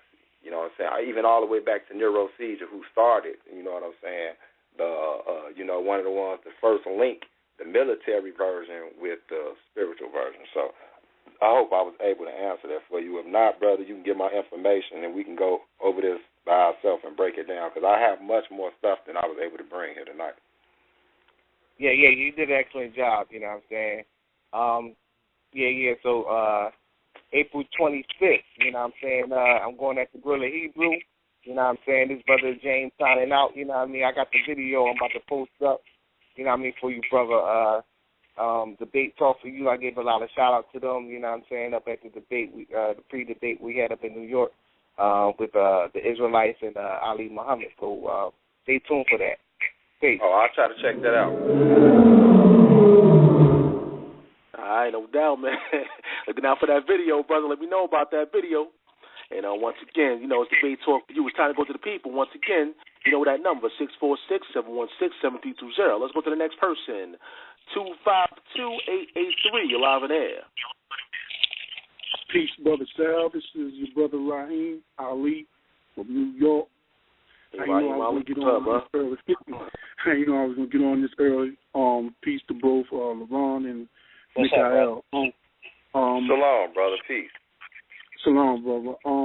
Basically, Mikha'el did a wonderful job because, like me, he brought sound sources, citations to the table, and basically, LeBron, he basically went around, but it's a good debate. I want to ask LeBron, what does AntiChrist mean? It means to be against Christ, to be anti-Christ, and not to believe in Christ.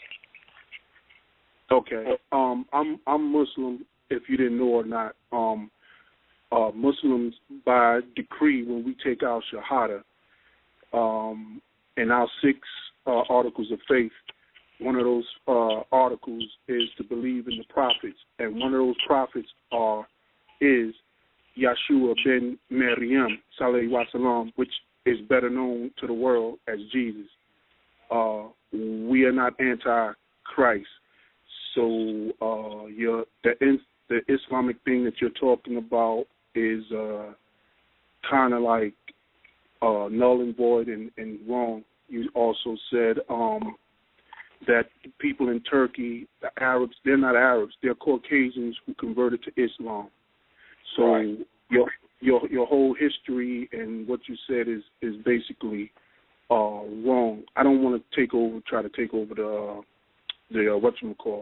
debate, because that's Mikha'el's thing. But I just want you to know, Muslims, we acknowledge Yeshua or Isa, son of Mary, and that's basically it. Y'all have a good night and keep up with the debate. Peace.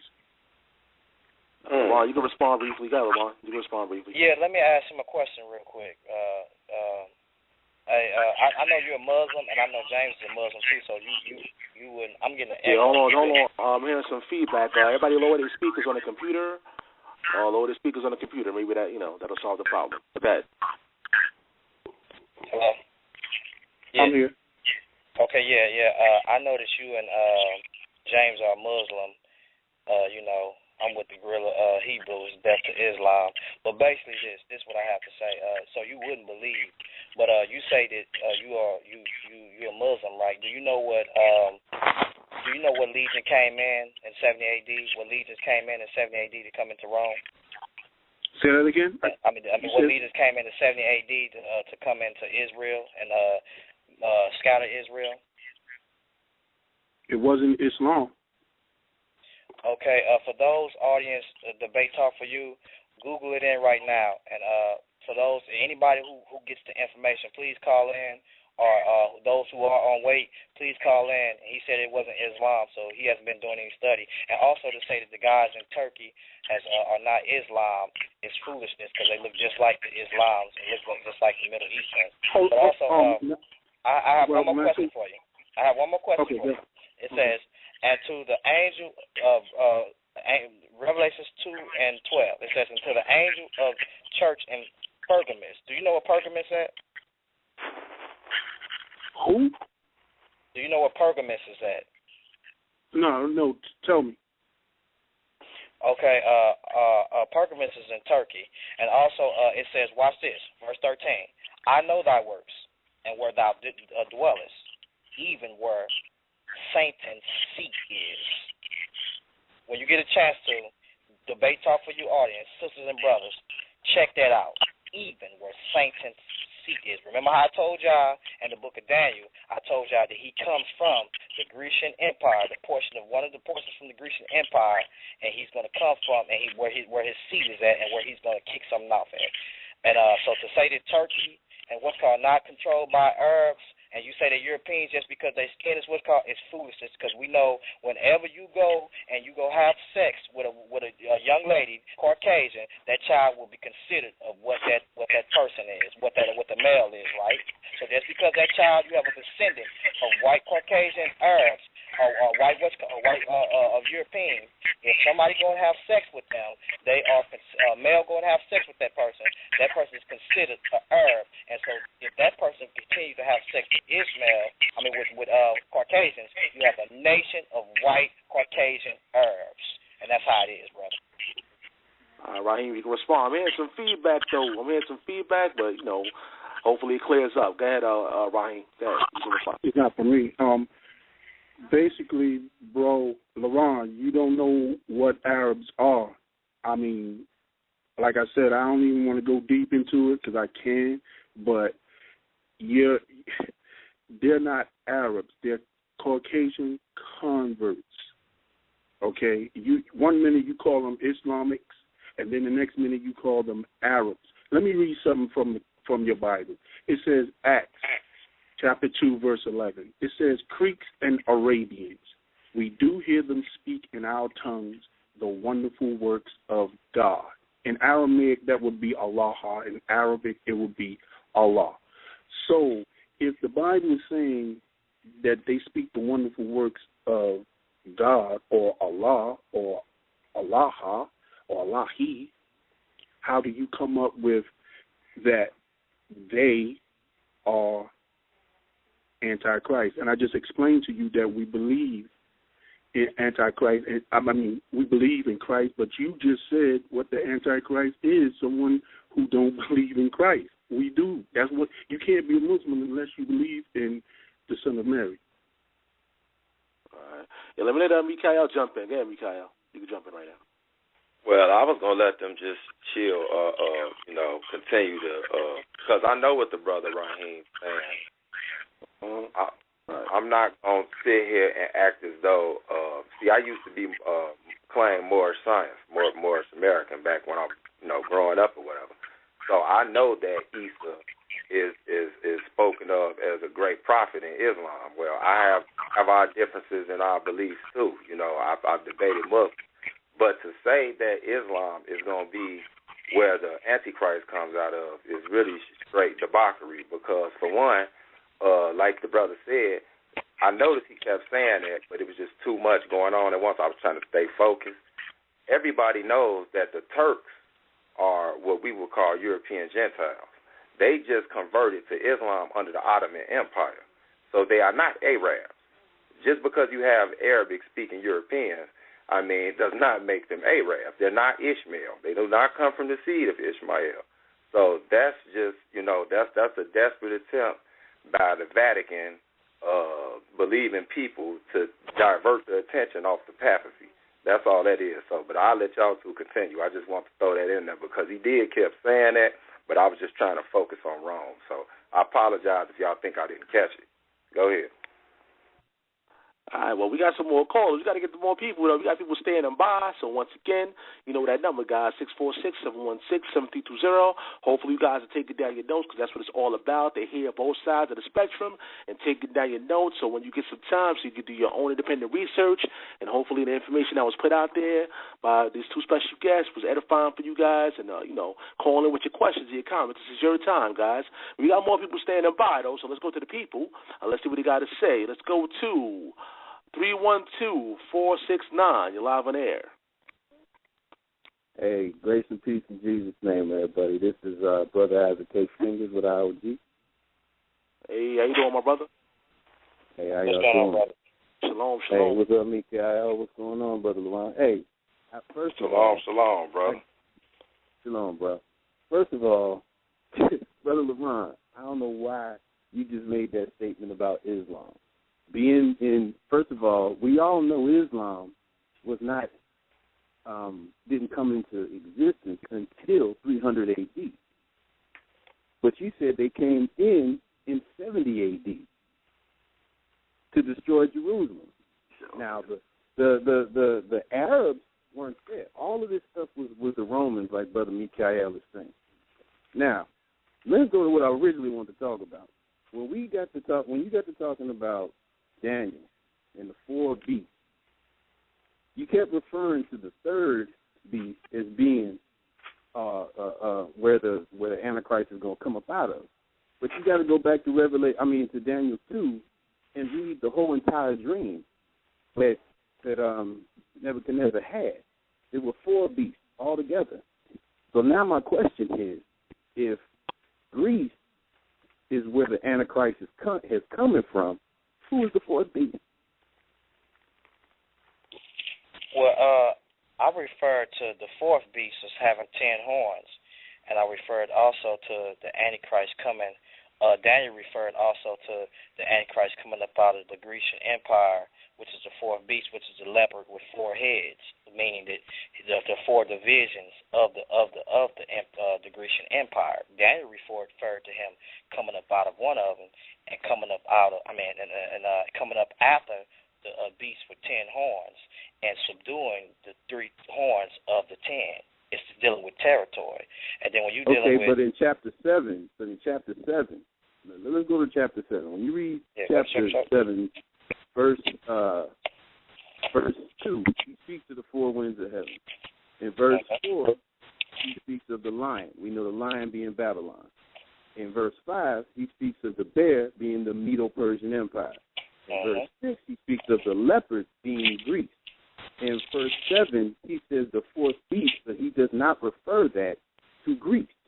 We know, like Brother Mikha'el said, we know that Alexander the Great, when he died, his kingdom was split up into 4 kingdoms. Out of one of them kingdoms, and that's something else I wanted to add to you too. That's where the Roman Empire came from. I think where you're also erring at is when you're trying to include Egypt. Hold up, you said out of one of those kingdoms, right?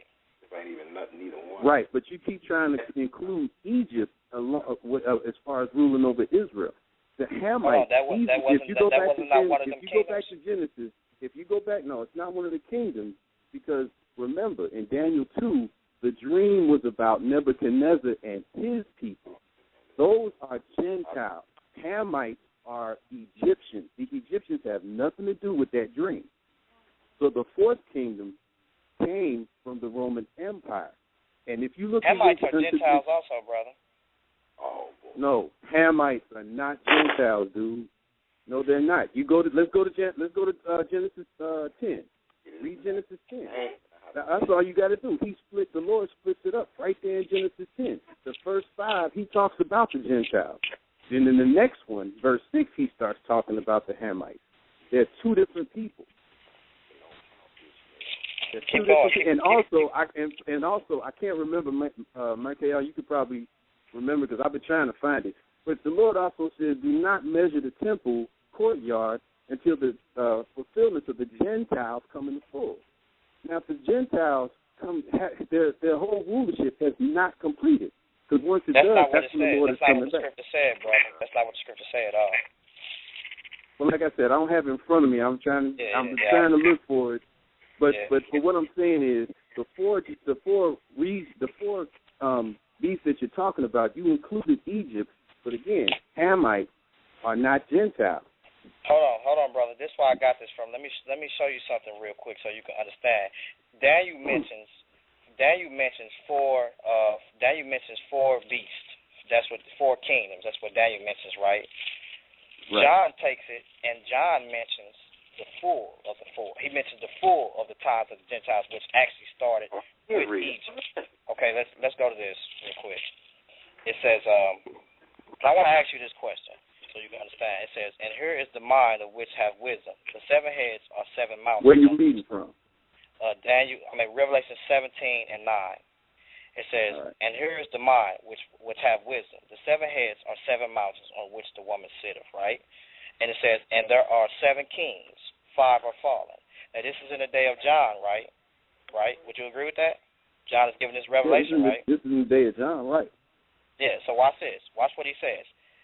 And there are 7 kings, 5 are fallen. Do you know the 5 that are fallen?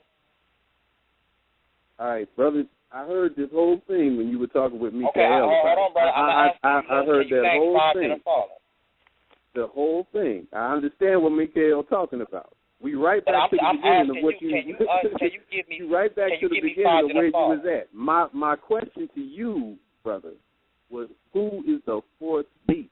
Because you can't include Egypt because Egypt were Hamites. They were not Gentiles. And so that's another question. So who is the fourth? So who is the fourth beast? If you're saying that the Antichrist is coming from Greece, who is the fourth beast? The fourth beast is the Grecian is the Roman Empire. We know that the fourth beast is the Roman Empire. With not revised, because revised doesn't come until later on. Because in John's day there was no 10 kings. There was just an emperor that ruled from Rome, right? So what you're saying is, I'm telling you. So what you're saying is when Nebuchadnezzar had the dream, all right. And Daniel told him the dream. It was all about the Gentiles dynasty, not the Hamites, not Israel, not nobody else. When he told him them four beasts, what you're basically saying is the Antichrist. So are you telling me the Persians are Gentiles, brother? Yes, sir. So were the Babylonians. Are you telling me the Babylonians? The Babylonians, the Medo-Persians, they are not Arabs. That is one of the biggest follies. Just like we also know the original, just like we know the original Egyptians are not the Egyptians that's there now, correct? Yeah, basically, they are what's called. They rooted and really rooted. So when the Lord gave not Belshazzar, Nebuchadnezzar his dream about his lineage had nothing to do with Arabs. It was all about Gentiles. Hold on, brother. Are you telling me that Nebuchadnezzar, that ruled from Iraq, from Babylon, are you telling me that he was a Caucasian? He was a Gentile. Go into Genesis 10. Okay. And he tells you the Isle of the Gentiles. He talks about.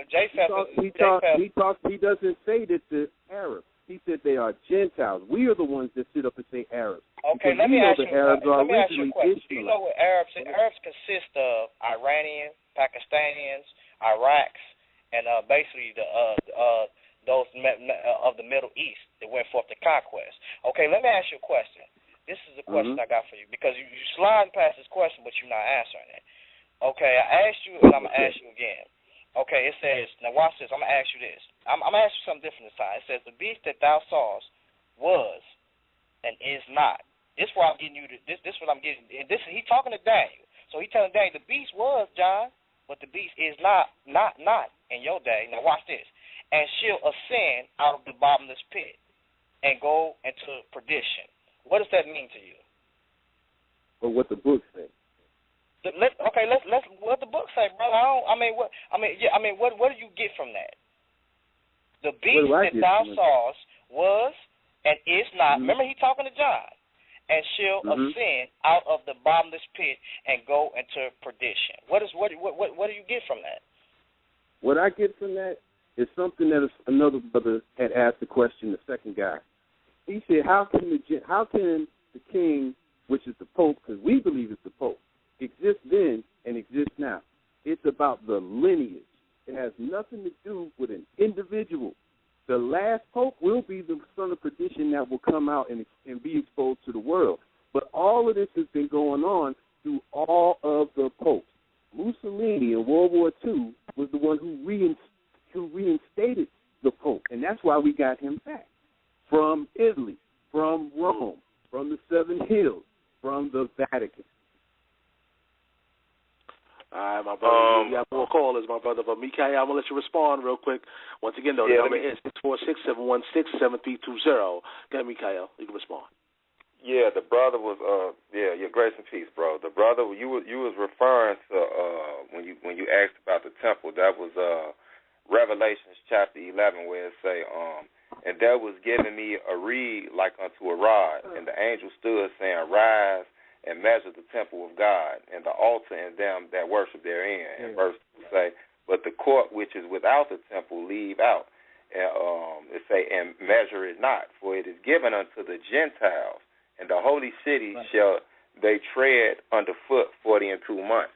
Another thing you asked, the brother brought up, I want to throw it out there because I remember these dates. That was 638 A.D. where the Arabs took over Egypt. And I also want to throw in, it was also the Vatican, the Catholics, who started the dogma that's called, if you're not a Jew, you're a Gentile. That's literally where it came from, because biblically you can be all type of things other than a non-Jew. You can be an Ishmaelite, you can be a Hamite. You know, they created that doctrine. So, no, that's not scriptural at all. So I just want to throw that out there, because we got a lot of Israelites that believe that also, that the Gentiles were a number of people, even Israelites who acted like Gentiles, but that's for another story. But, yeah, I just want to throw that in there because the brother asked for the scripture, but y'all can go ahead. All right, guys. Once again, this is your time to get your answers, guys. You know that number, 646-716-7320. I see people pressing the number 1 multiple times. If you press the number 1 more than once and you try to press it again, it's going to bring you at the very bottom of the switchboard. So if you press it one time, stand by patiently. Hopefully I get to you, because we had a lot of people standing by with some calls.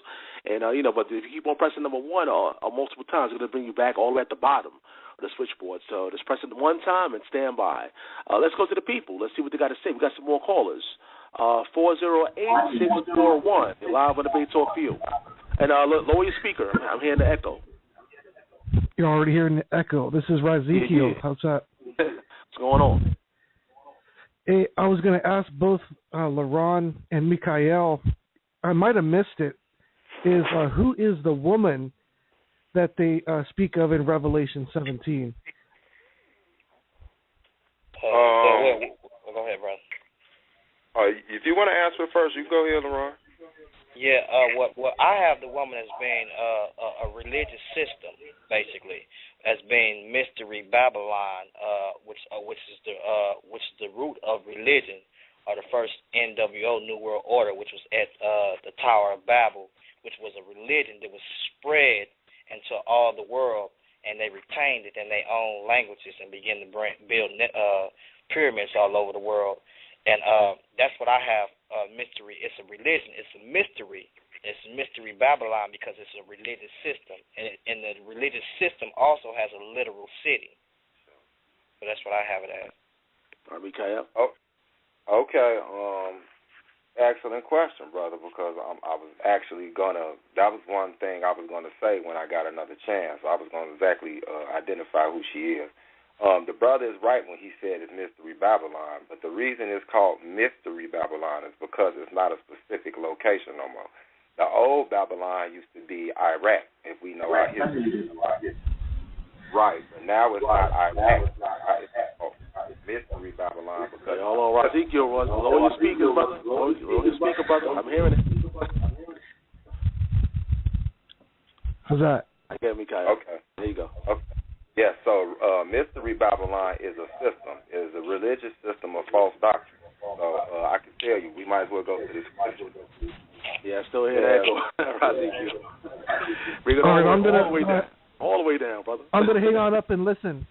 Thanks a lot. All right, cool. No problem, my brother. No problem. Okay, so here, listen. So let me say it more. Revelation chapter 7, verse 1 through 4, and it says,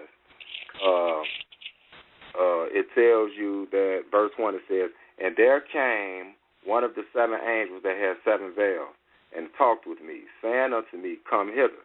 I will show unto thee the judgment of the great whore that sitteth upon many waters. I read that earlier. Verse 2, with whom the kings of the earth have committed fornication, and the inhabitants of the earth have been made drunk, but not with her, have been made drunk with the wine of her fornication.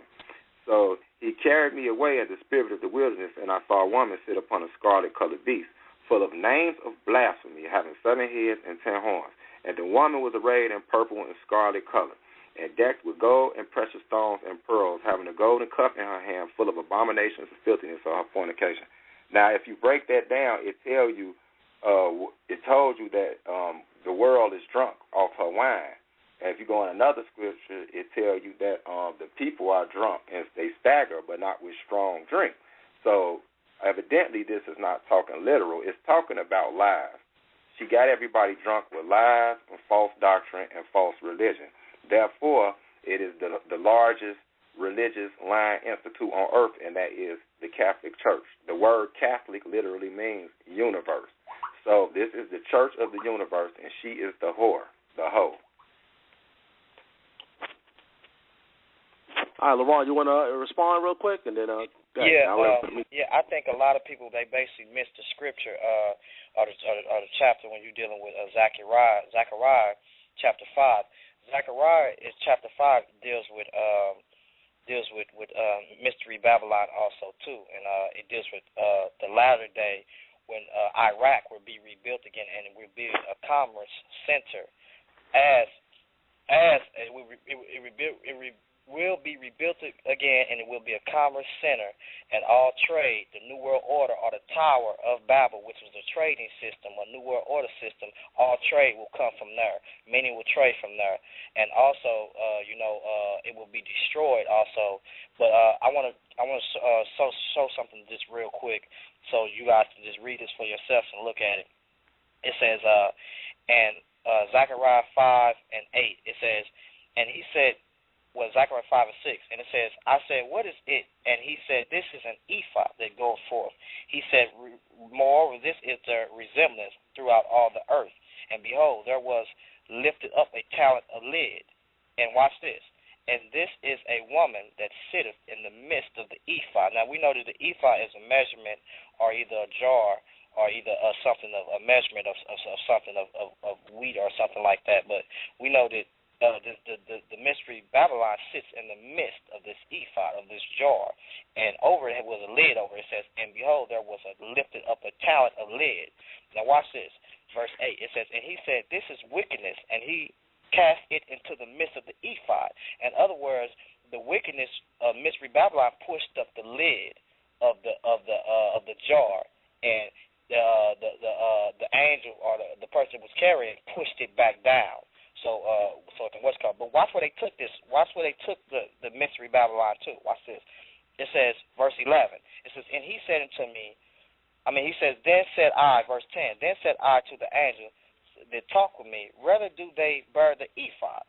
And he said unto me, to build it an house. Watch this. In the land of Shinar, and it shall be established and set there upon her own base. So in the latter days, this mystery Babylon religion will be taken back to the home of where it came from in the first place, because that's where it was rooted and that's where it came from. And the angel of the Lord is saying these things in this chapter. So get off in that verse. You guys get off into that verse and you will see that. All right, Mikha'el, you can respond, or we got to move on to the next person. Go ahead, you can respond. What exactly was the question again? Oh, no, you just, if you want to rebuttal after him or not, we can move on to the next person. It's up to you. Oh, no, not really. This for the people right now, so I'm answering the people question. I think my job has been done here so far. All right, so let's go to the next person. Once again, it's your time, guys. It's your time. This is the public Q&A where you listen to an audience, calling with your questions and your comments. I see we have a few more people pressing the number 1, but we got more room for more questions and comments. So you know that number, 646-716-7320. Let's press the number 1, and I'll get to you. Once again, it's press it one time. I see people pressing it multiple times, and it's all it's going to do is bring you at the bottom of the switchboard. I'll take you totally off the switchboard. So, just press it one time, and that's about it. Let's go to the next person. 215-954. You're live on the Debate Talk for you.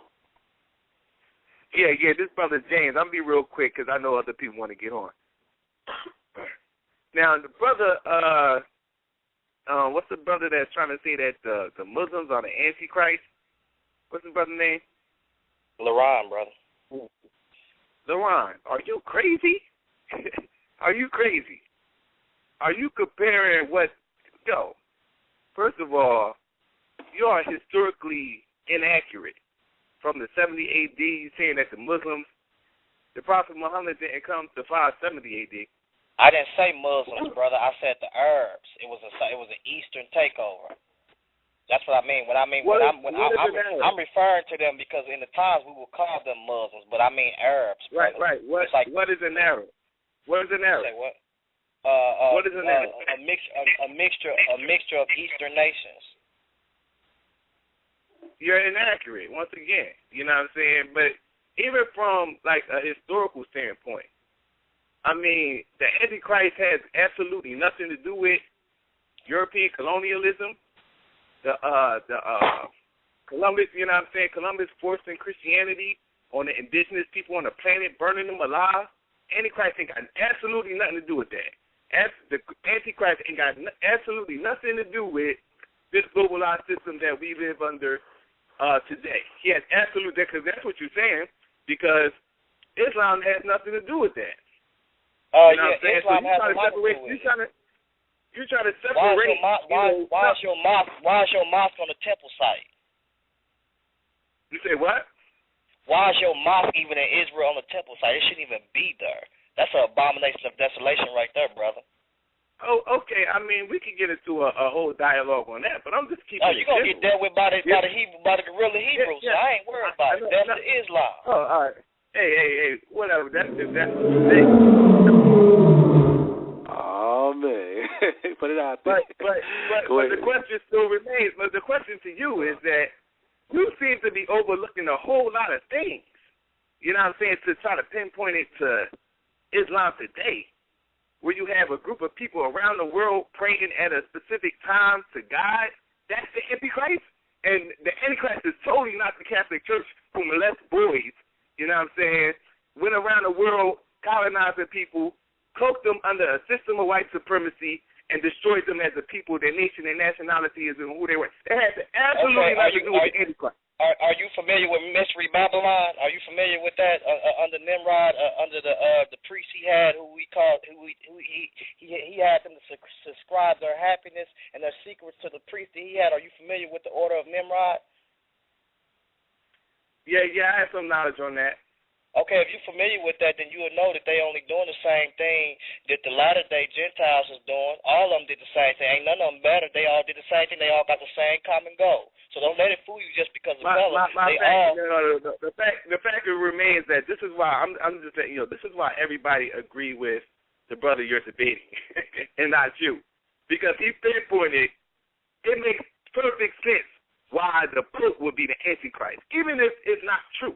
You know what I'm saying? He has a way better argument than you, without a shadow of a doubt. Okay, so what was the reason? Because you know why? I'm going to tell you like this, right? You know why he got a better argument than you? Because he could show prophecy and show that shit playing out in history, pardon my language, and show it playing out in history. You got to keep it clean out here, brother. You got to keep it clean, man. Yeah. Mikha'el, Mikha'el, you can respond real quick. Go ahead. Well, I like to just say, all glory to the Most High God. I take none of the glory, because the truth of the matter is, it's really heart-aching that we all have access to this same information, yet everybody don't choose to see it the same way. So, don't get me wrong. Like I said, all these major religions have their part that they played, in the evils of the world, so forth. But to try to take the literal prophecy of who this cat is, that all I can say is I was called on. I brought my piece. All glory to the Most High God, and LaRon making his argument. But I'm just wondering, how is it that the only religious institution on the planet Earth that is sovereign from any crimes against humanity, even if Islam pull it, if the Saudi princes pull it, they got to deal with the world, or it's going to be a war. If the Vatican does it, nothing happens, because everybody got their piece in the pot that the Vatican controls to some degree. I'm not saying there ain't people out there that don't hate Catholics, you know what I'm saying? But they got to deal with them. They got to deal with Papa. So I just don't see how everybody don't see that. That's honestly, that's all I'm saying. How anybody can't see that, I don't know. It behooves me, but hey, I'm just doing my job as a lion, man. I'm coming from Judah, and I'm in a lion's den. No doubt, my brother, no doubt. Once again, it's the Beat Talk. You know that number, 646-716-7320. And for those people, I see more and more people calling into the show, even now. The title of this debate, Where is the Antichrist? Where is the Antichrist? My special guest is Mikha'el Ben Israel versus LaRon Campbell. And, you know, I got to apologize to the kids out there for the foul language. You know, Sal Showtime love the kids. And I apologize to the parents out there. You know, you try to keep it clean out here. I wish I had a little beat button right there, you know, to beat the cursing and everything, man. Well, we got to go to the next person, though. Brother James, man, come on, man. You know better than that, man. You know you're going to be in the Lions Den soon, brother, so keep it professional, brother. Let's go to the next person, though. 870-755. You're live on Debate Talk for you. Peace, everybody. How you doing? Carl Abbott, Israel, Dr. MC Ego. What's going on, Carl? What's up, Carl? Peace, everybody. I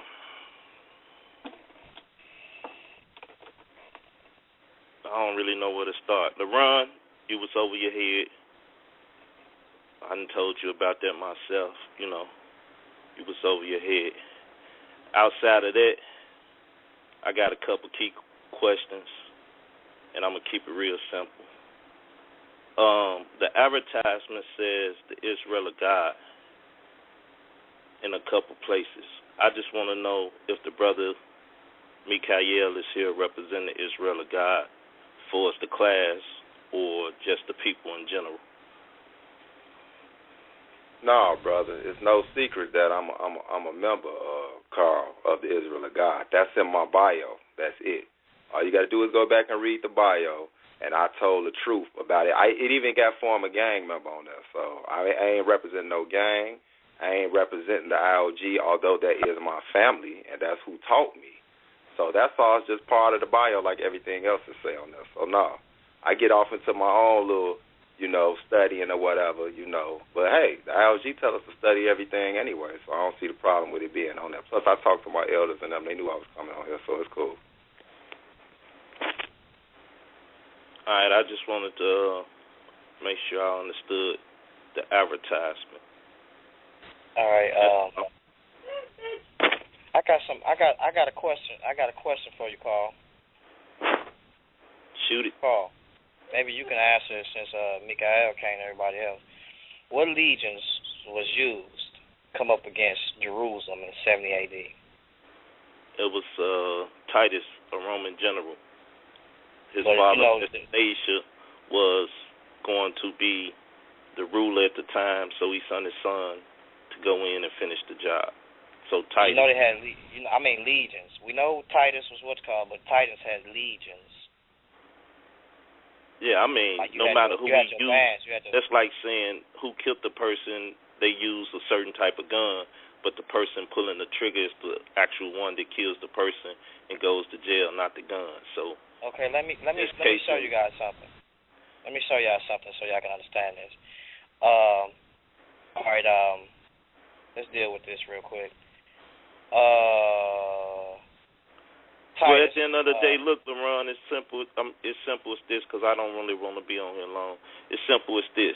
If you use mercenaries to go in and do your job, or use somebody else to go in and do your job, they still did the job for you. It was your job. Okay, so at the end of the day, that's just how military work. So whether if you want to say he used anybody outside of his personal army or personal guard, I mean, you know, that's going into history. We're dealing with when it says the people of the prince, though. When it says the people of the prince, that's why it says the people of the prince, because they the ones who was used to actually attack the city. Yeah, but the Prince of Peace is over all princes and all kings, this, that, and the other. And if it weren't for him giving the green light to any, as he told Pontius Pilate, he said nobody can have power to do nothing if it weren't given to them from heaven. So what Titus did, what those people did, destroying the city and all of that, was of God anyway. That's how he stopped animal sacrifice. Okay, well, let me read something. Jesus died, the veil of the temple rent, and the people still didn't stop committing sacrifices. Even Paul had to take a oath and go in there and get that that oath off of them brothers, and they committed a sacrifice. So to take out the sacrificing and the Levites, he took out the temple and he took out the Levites. Okay, brother. All right, brother Carl, you going all the way in left field, man. Let me read something. You ain't got. Let me read this to the audience, man. You're going all the way in left field. Hold on for a minute. I got to get this to the audience before we get out of here. All right. This is very vital. It says, now let's look at the Eastern legions of the Roman Empire. It says, now let's look at the specific legions that were used to attack the Jewish people, as well as the regions where they were stationed during the time period leading up to 70 A.D. It says, when Jerusalem was destroyed, of the 6 legions, only one was garrisoned just outside of Middle East, this being Legion 5, Macedonian. The remaining 5 legions were all stationed in the Middle East. Below is the list of the legions, and they were what's called. Let me get into this real quick. And it says Macedonian, which is Judea or Moesia, and it says Frantisis, which is Syria. Then you had another Syrian legion. Then you had an Asia Minor Syrian legion. Then you had an Egypt legion. Then a Syrian legion. Now watch this. It says all of these legions would have consisted of majority of Eastern soldiers, Arabs, Syrians, Egyptians. Even Legion 5, Macedonian, although possibly stationed in Moesia or modern-day Serbia and Bulgaria, also would have consisted of majority of Eastern soldiers. By 70 A.D., not only the Eastern provincial legions, but literally the entire army had come to dominated by provincials. During that whole time, you have a legions of not Italian bands, but Eastern bands, and that's why it says the people of the prince that shall come, because the people was his people. He descended from them, and those people that destroyed the city of them legions was all Arabs, Syrians, and Syrians, and different of that nature. You can look it up. I got a question now. I ain't had no question at first, but since you went there, I got a question. Number one, the prince is talking about Jesus anyway. It's talking about the Messiah there. I think both of y'all was kind of off on that, but I ain't here to argue that. Now, was Rome not ruling at the time? If Rome was ruling and they was ruling the world, the known world at that time, tell me who won a part of the Roman Empire and who was not working for Rome. So exactly. No matter what country they used to do their dirt, once again, no matter what country they used to do their dirt, they were still up under their thumb and stuff. What you talking about now at the end of the day is just like you trying to insert Antiochus Epiphanes in there after, you know what I'm saying, the 4 generals, this, that, and the other. Then Antiochus came up, and he did some stuff over there in the temple. But at the end of the day, he was not part of the 4th beast. At the end of the day, the Antichrist had to come in the 4th beast. Jesus was around when Rome was in power. So at the end of the day, the Antichrist come after Jesus. So at the end of the day, he has to come out of the Roman Empire. He don't come out of the Greek Empire. Okay, well, let me ask you a question. Is not there an angelic being behind the Grecian Empire? I mean, the angelic being is behind them all. No one can move. Okay, so let me ask you a question. Hold on. You answer. So is not he being released? Would not he be released from the bottomless pit? Yeah, but that's still during the time of the so would not he revive the territory of the Grecian Empire that he once ruled over? The brother just told you the Greco-Roman Empire. If you go read Daniel, it said at the bottom of the image, the miry clay and the iron, they didn't mix, but they mingled together. That's why you got Greco-Roman, because they mingle together, but they don't stick together like it says there. So at the end of the day, the Greeks is still there. The Romans still deal with the Greek philosophers, this, that, and other. They got Greek buffs, this, that, and the other, but yet it's still weak under the Rome. Everybody was Hellenized to the Greek ways after the Medo-Persian. Yeah, I agree with that. But what I'm telling you is that Daniel sits there and tell you that he's telling you that the Antichrist, number one, what he consists of as a being. He consists of an angelic being that's released up out of the bottomless pits that resurrects, that revives the Grecian Empire. So the Antichrist is a physical being in the form of the Pope, as the brother said. That seat been sitting around a long time. He say the vicar of Christ. He said he can forgive you of sins. He said he has authority on the earth, and Jesus had authority in heaven. So if Jesus don't come down here and smack him in the head, then he has all authority to forgive sin or go on this and that. If you go into Revelation 6, you will see that the first horse come, it's the Antichrist. He come on a white horse wearing a crown, and he got a bow. Now, here's the representation of the Antichrist due to the fact that when you go read in Revelation, whatever that is, when it said Jesus come having many crowds on a white horse, that I already show you. Both come on a white horse, both are kings, and both stars wars. The one you say the star wars with peace. You got that from Chick Tracks. The one that stars war with peace is the one that comes in Revelation 6 on the white horse. Well, let me ask you a question. Not Jesus. It says the beast that thou sawest was not and is not. How can he be was not and is not and shall ascend out of the bottomless pit if he's not an angelic being? I just told you at the end of the day. I answer that question. One that come on a white horse. So the beast. So are you telling me that? So I'm telling you that the Revelation 6 and 2. I saw and behold a white horse, and he that sat on him had a bow, and a crown was given unto him, and he went forth conquering and conquering.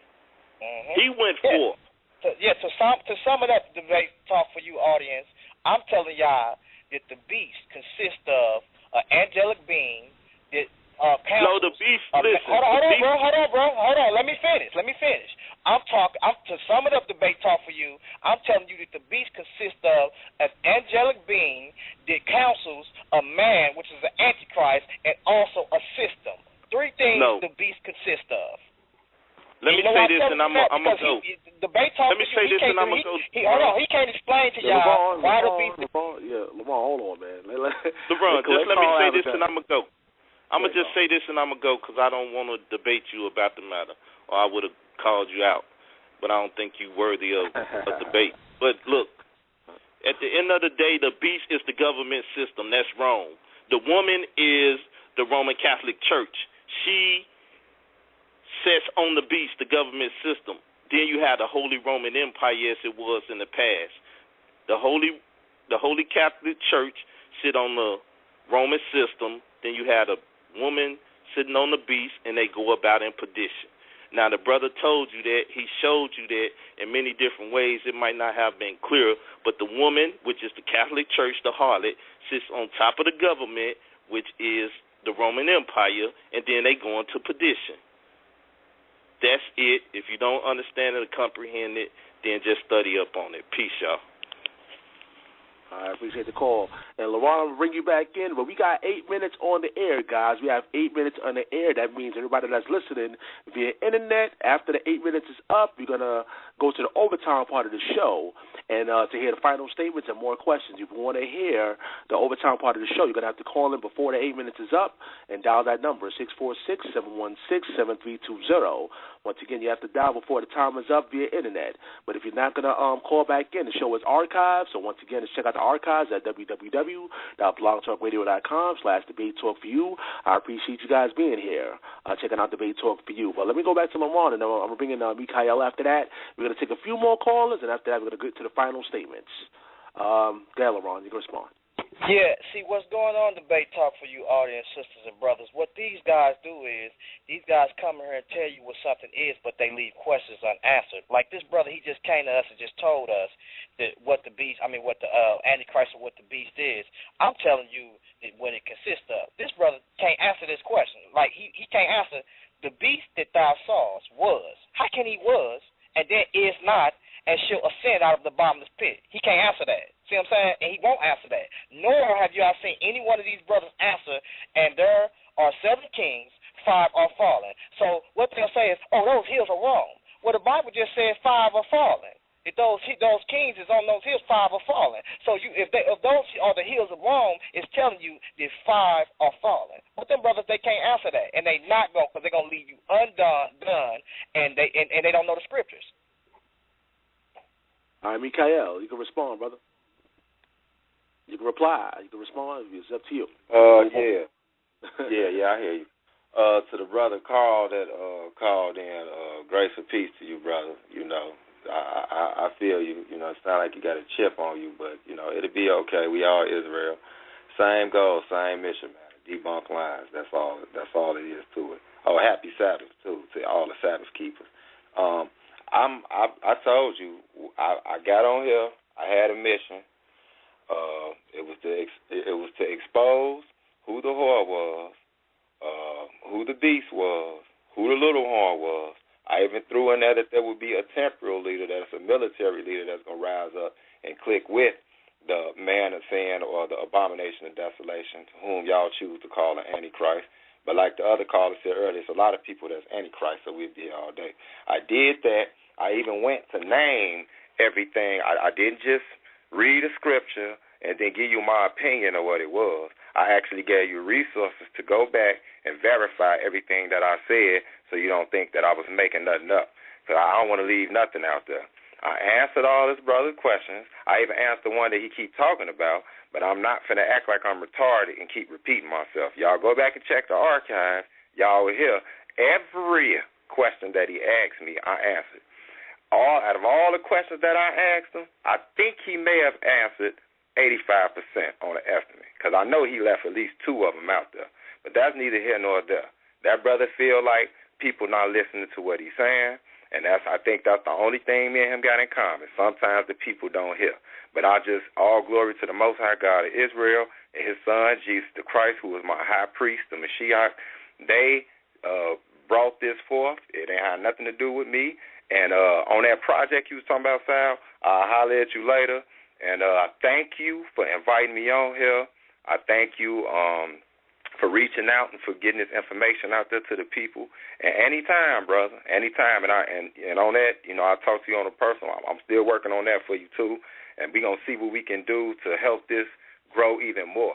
Let more people call in with different, because I listen to it all the time. It's always educating for me. So that's all I really got to say. Grace and peace. And I just listen to the callers. All right, well, we got this question and answer time, guys, so this is your time. The number is 646-716-7320. Once again, we have like 4 minutes on the air, guys, 4 minutes via internet. If you want to hear the rest of the show, including the final statement, you got to call in via phone or via Skype. The number is 646-716-7320. You got to call in before the time is up if you want to hear the rest of the show. If not, the show is archived, guys, so you can just go to the website and check out the show. You can even download the show. Below the visual screen on the left-hand side, you're going to see a little link that says download once you go to this debate, where is the Antichrist. But let's go to the next person. I'm going to take maybe 3 or 4 more callers, and after that, we're going to go to the final statements, guys. So feel free to call in. Let's go to the next person. 309-232. You're live on the air. Hey, Grace. Hey, how you doing, can you hear me? All right. Hey, what's going on, Brother Sal? How you doing? LeBron, Mikha'el, man, putting in that work in the vineyard, man. I love it, man. I want to kind of try to throw LeBron this to that question that he asked, and I'll be quick so some people can get in. You're asking about the beast that was and was not and is again. Well, the Roman Empire fell in 476. That's noted in history, right? So they're gone. But then the Holy Roman Empire rose up. Then they was. And then if you just go in your computer and Google the Treaty of Rome, you will find out that in 1957, the Roman Empire started to reestablish themselves. And right now on the earth, the Western Union is the same 10 countries that made up the Roman Empire. So they are here. So and that's all history. It's not a big mystery. And I don't want you to take my word for it, Brother LeBron, because I see that you trying to work in the vineyard. But don't be so secure in yourself. If you see how that brother Mikha'el dealing with the thing, he like, man, ain't none of this me. This all the Lord. So keep the Lord up front and know that this is work, right? So 476 A.D. Rome fell. Shortly after that, they rose up the Holy Roman Empire. So they was again, right? They was not, then they was, and then let me get this piece of paper from my paper. I'm gonna give you the date for this Treaty of Rome. 19 1958, they started the European Economic Community, and it is known as the Treaty of Rome. That Treaty of Rome has trickled down to 10 countries, which is the exact 10 you're looking at in Revelations and in Daniel. So no speculation on that. And I just hope that helps, you and, pushing out the truth out there, man. Because like Mikha'el said, man, this ain't nothing for us to be glorified about. If we workers in the vineyard, we got to keep the Most High up front. So with that, I yield, man. And like I said, man, let's walk humble before the Most High. I appreciate that call. LeBron, you can respond. Go ahead. Yeah. Basically, let me dismantle that real quick, and let me show you something. He said something about 430 something AD, right? Okay, let me get this for you real quick, because John was given this in his day, and if it was, that means that it couldn't have been the beast that he's talking about at 434 AD or something like that, because John wasn't even around then, and was meaning that it was past in John's day. That's why he said right here, he said, and here is the mind which hath wisdom. The 7 heads are 7 mountains on which the woman sitteth. Watch this. And there are 7 kings, 5 are fallen. So if he's telling you 5 are fallen, that lets you know that this is past. He said the one is that was in John's day was the Roman Empire. Now watch this. He said, and the other is to come. The other is to come is revised empire, the Roman Empire with its 10 kings. Then he said, and when he cometh, watch this, when the 10 kings come, he continued for a short space. Reason why he continued for the short space, because guess what? The 8th come in. And when the 8th come in, the 8th kingdom, which is the Antichrist, he subdues the 3. And once he subdues the 3, then guess what? He forms as the 8th, because he takes over the 3. In order for him to subdue them, that means he has to control them or come over and conquer them. A king divided against himself cannot stand. So if he's with them, if he's a part of them, he wouldn't have to subdue 3. Okay, now watch this. And it says, and the beast that was and is not. In other words, he was part of the ones, he part of the 5 that fallen. He part of one of the 5 that fallen. He was and is not. In other words, he's not. He's not here in John's day.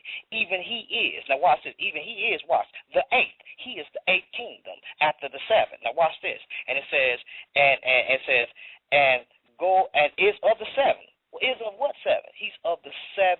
He's of the 7 kingdoms. He's one of the 7 kingdoms. He's the 5th, the Grecian angelic being to be revised from the Roman Empire. Now watch this. And when he comes, and it says, and goeth into perdition. He is the Antichrist. He is the spirit of the angelic being that comes and revives the Grecian Empire up under the territory, up under the man Antichrist. And all of these things come up after the 10 kings, because the little horn comes after the 10 kings and subdue 3 of the 10. If he's with them, why would he subdue them? He subdues them and plucks them up because he's controlling. He's going to get control over them. And guess who it is? The Syrian king of the north, dealing with the Turkish, the Egypt, and the Grecian Empire. Turkey, Egypt, and Syria. And with that being said, that's it. All right, we are officially inside the Lion's Den in the overtime part of the show. We're going to take maybe 2-3 more questions from the people, and after that, we're going to go to the final statements, guys. Definitely edifying information out there. Let's go to the people real quick. Let's see what else they got to say out here. 661-748. You're live on air. Yeah, Mike, you didn't have to say my name, man. If you wanted to say my name and say I was disgruntled or still mad, you could have said it when I was on the line. Be a man about it. You know what I'm saying? You're trying to give the glory to the Lord and then put yourself in that personal space again. You know what I'm saying? You the one that attacked me at first. You a hater. You know what I'm saying? And then you attack me again because you're a hater. I just asked you, was you representing for the church or just the Israel of God in general, which is the people? Now, if you didn't like or appreciate the question, that's personal. That's not God business. So, you got something to say, please, before we hang it up, say on. All right, go ahead, Mikha'el. You respond. Honestly, no, I ain't got nothing to say. I love you, brother. I just don't even see why that was a question. If you want to ask that question, you could have asked the IOG. But it's cool. I see. Oh, good. Keep doing your good work, brother. As a man, I asked you. As a man, I asked you as a man. Just like you could have spoke to me as a man about how you felt. Okay, grace and peace, brother. All right. All right, let's go to the next caller. We got a Skype caller here. Let me see. I don't want to mess with nobody's name. Nishama, yeah? Nishama, yeah? Oh, I messed that up. You're live on air. Skype caller, you're live on air. You hear me? Hello? Yes, I hear. Can you hear me? Okay, I hear you now. There you go. That's great. That's great. You know, there's a lot to be considered here because I understand the nature of the system and the nature of the mindsets that most people have today. I mean, in fact, I see it across all the denominations. I see it across all the churches. I see it across people regardless of what they want to call themselves. This one basic premise that seems to be ignored by all, that is written in all the scripture. Think about this, number one. I asked this question, Acts 3:18 through 23. Says Messiah will come for the restitution, if you will, the restoration, some say remembrance of all things. The Most High has spoken by the mouth of his holy prophet since the world began. It goes on after that to finally say that whoever will not hearken to that prophet, that one who comes to teach those things, not hearken then to his, not just this prophet, but his testimony, his prophecy, should be cut off from among the people. Okay, now we need to ask the question, what manner of ideology, system, or whatever you want to call it, has predisposed the people to desire not to hear one who would reveal a greater light? I asked another question. Matthew 24, look around around the 12th, really out to about the 20th verse and a little bit beyond. The prophecies talk about what happened in 70 A.D. when Rome came in and destroyed Jerusalem. Most don't want to realize it, but what happened immediately after that, there was 3 centuries of serious, murderous persecution. Scripture says after that, it didn't say Messiah would come. It said there would be a rise of false prophets. That means a lot of false testimony at the hand of what is actually a false church. That scripture talking about a system having, or let's just say a false Christianity, or you want to call it a false Christianity, but how about an anti-Messiah? Because the word Christ is a Greco-Roman word. It's not Hebrew. How about the idea about this system having horns like a lamb, speaks to the dragon, claims to be a Messiah, claims to be a Savior, claims to be of the Savior, but is not. And that is from those first 3 centuries of murderous persecutions against those who believe. Okay, after that is a false system. Most who call themselves believers and most who call themselves pastors refuse to accept the idea that when they murdered those of the early church who knew the truth, and the scripture says they would be killed, if you look at Revelation 6, it means what you have thereafter is an insecure, unstable, partial, and perverse testimony ever since. The question is this: when Messiah returns to bring to remembrance all things spoken by the prophets since the world began, and I don't mean just the words, I mean the right implication and understanding that's the initial ideal. The question is, who will be willing to receive that testimony? Because whoever will not is very definitely an anti-Messiah. Now, this word Christ you were talking about, it needs to be dealt with. That's not a Hebrew word. The word Christ, look up the word Charites, look up a Wikipedia somewhere, look up Charites. Find out what this word Christ and how it paralleled this concept of a charis or Charites in the Greco-Roman mind and what it meant. It related to someone who, let's just say, would capitulate to and compromise after all the various ideals of the kings and a convoluted people. It's definitely not a Messiah nor a Savior. So when you start talking about this concept they had of a Christ and what it meant to the polytheist minds, you are definitely talking about someone anti the absolution, the purity and completion offers the one choice that will grant it finally a peace and a holy covenant. So when you talk about this word Antichrist in itself, because let's be real about it, to the Romans, to the Greco-Romans, they called a Savior whoever would preserve the multitude of their lives. So when you talk about Antichrist, wow, let's be real about this. You talk about Antichrist, you looked at it from the concept of what it meant to the ancient mind, and believe me, the people of the East would never have accepted that title. You're talking about an Antichrist, you are actually talking about somebody who would actually save you from a polytheist concept as that word Christ, Charites, Christos meant in a polytheist mind. All right, brother. It's going to be a long-winded, my brother, but I appreciate that knowledge you're putting out there. We got more callers out here, though. Anybody want to respond? Let's go to Mikha'el. Anybody want to respond to that? Mikha'el, you want to respond? You want to say anything?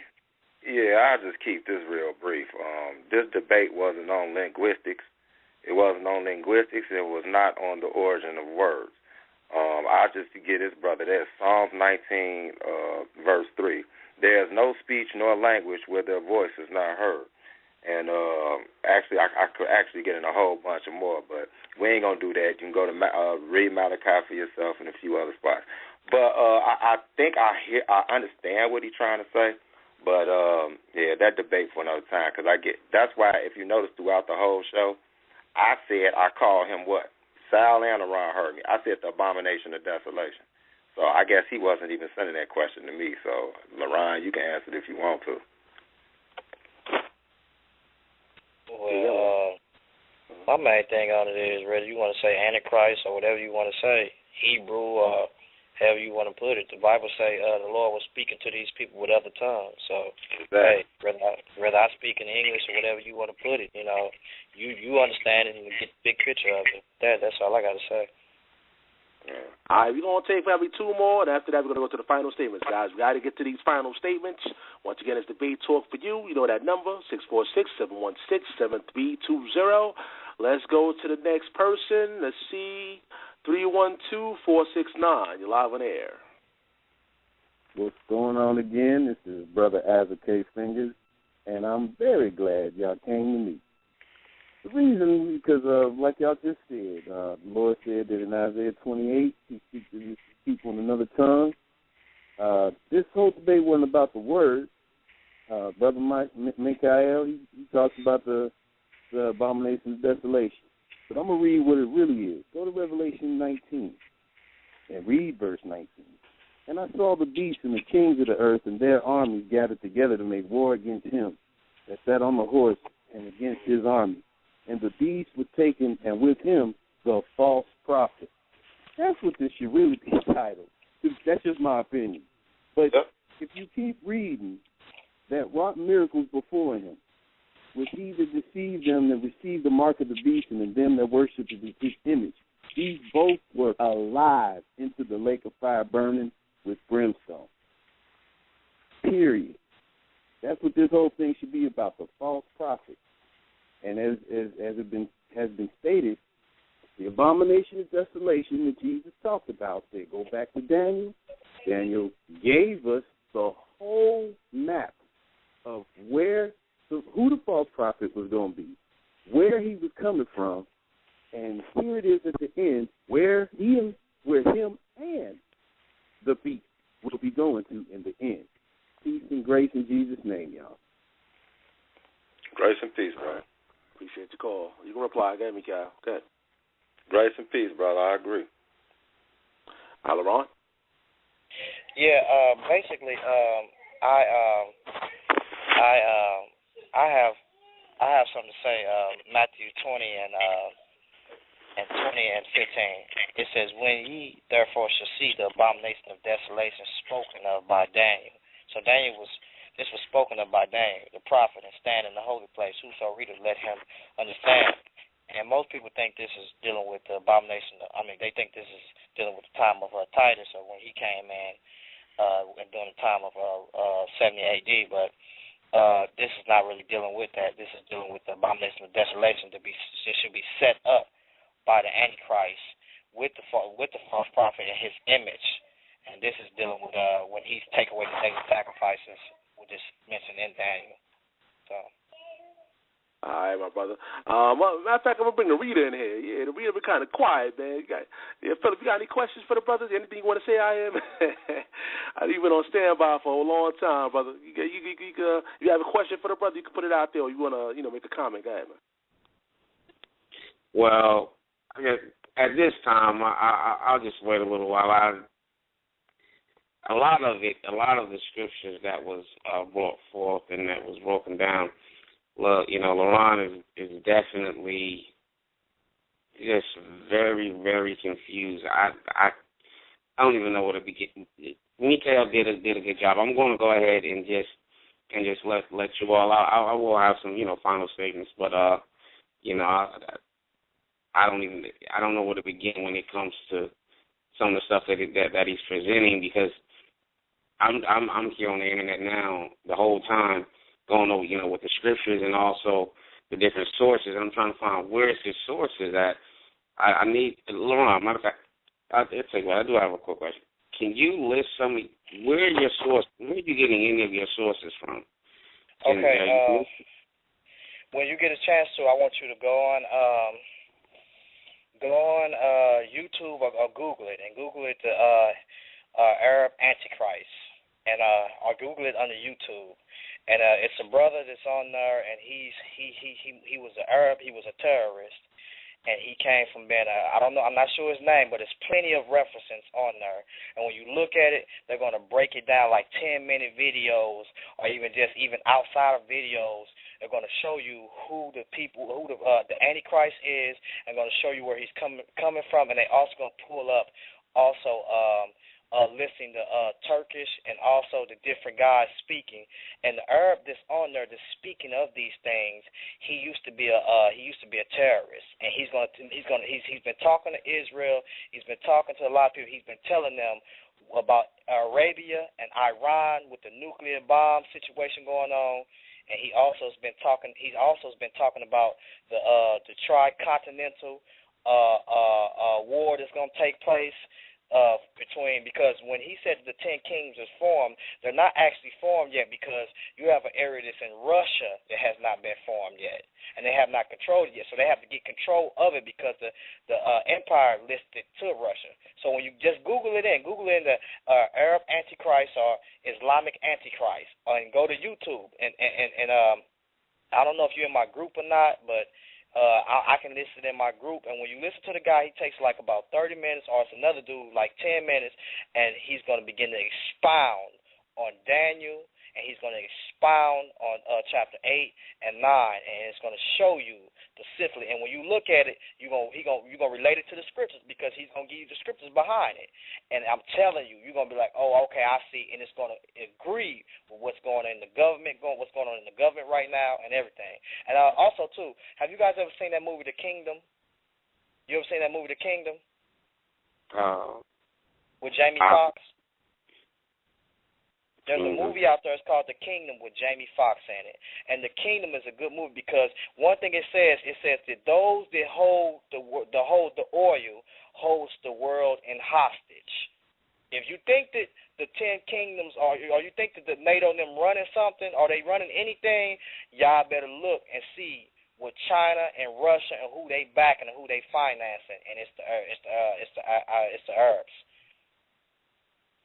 All right, guys, we're about to go into this final statement, guys. Hold on. I see we got one more question. Hold on. Let me just sneak in one more question real quick. Just sneak in another question before we get to the final statements. 917-657, you're live on air. Peace, Brother Sal. This is Brother Imam Bashir, Lions of the Law, the building. Hey, going on, my brother? You know, I'm maintaining. I've been listening to the program. Oh, who was the brother that was just speaking and talking about the movie The Kingdom? That's LaRon, Brother LaRon. Oh, yeah, it's LaRon. Oh, yeah, Brother LaRon. I'm sorry. Death to Islam. That's what it is. Right. And, you know, you could say that doesn't bother me. But what I will say is if your scholarship and intellect going to be based on movies and some so-called Arab guy on YouTube, then, brother, you got a problem. I mean, it's a lot of things. When I'm listening to people, I always try to give them the benefit of doubt as to those source references. And I'm like, how could you even give a brother that's asking you for references a YouTube reference of some Arab guy up there is supposed to be breaking it down in a Jamie Foxx movie, The Kingdom? Well, I think that, you know, go home, brush yourself off, get into some real research, brother, because you got to back up what you're saying. You know what I'm saying? And you haven't done that tonight, Doc. So I'm out of here, man. I'll be looking for the brother on the May 2nd. We be in the building. Peace.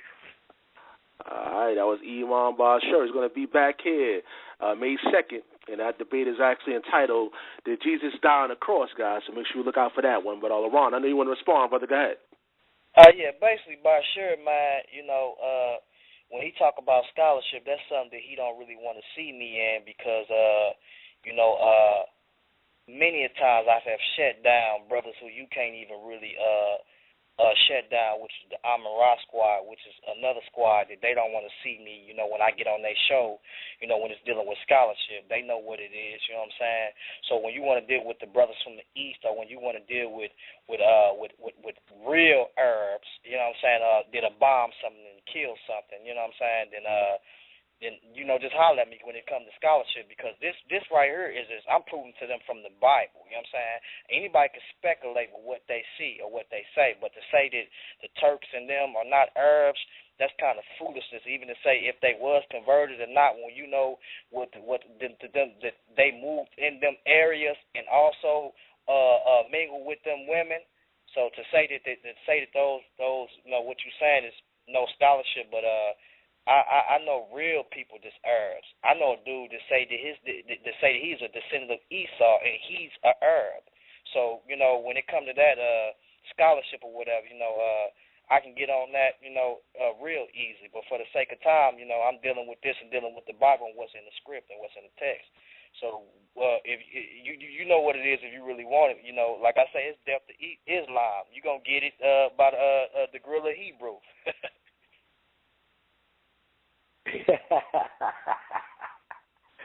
Yo, man, that was funny. My mic on? Yeah, you on, brother? Go ahead. Mm-hmm. Oh, I can say something? Yeah. I mean, it's all good, but I just wanted to tell the brother, brother, it's Imam Bashir. I don't even know you, so if you call me Bashir, you got to be my buddy, my friend, or something. So, that was a little rude, but I'm going to let you slide with that, all right? I'm cool. But May 2nd, Jesus ain't die on the cross. I'm going to prove it and show it. Then y'all going to have to come back to Islam. You and the Gorilla Hebrew. All right? So we're going to bring Israel back to Islam, man. Yo, hey. I got you, bro. Real talk. Before I go real quick, Brother Sal, I really love what you did, brother. I mean, hats off to you. These are good programs you having, bringing information to the people. In my opinion, it's even better than the debates that we have at the House of Consciousness. It really is, brother, because, at the very least, we're dealing with people that understand that there is an outside force outside of ourselves that is the ultimate creator, the Most High.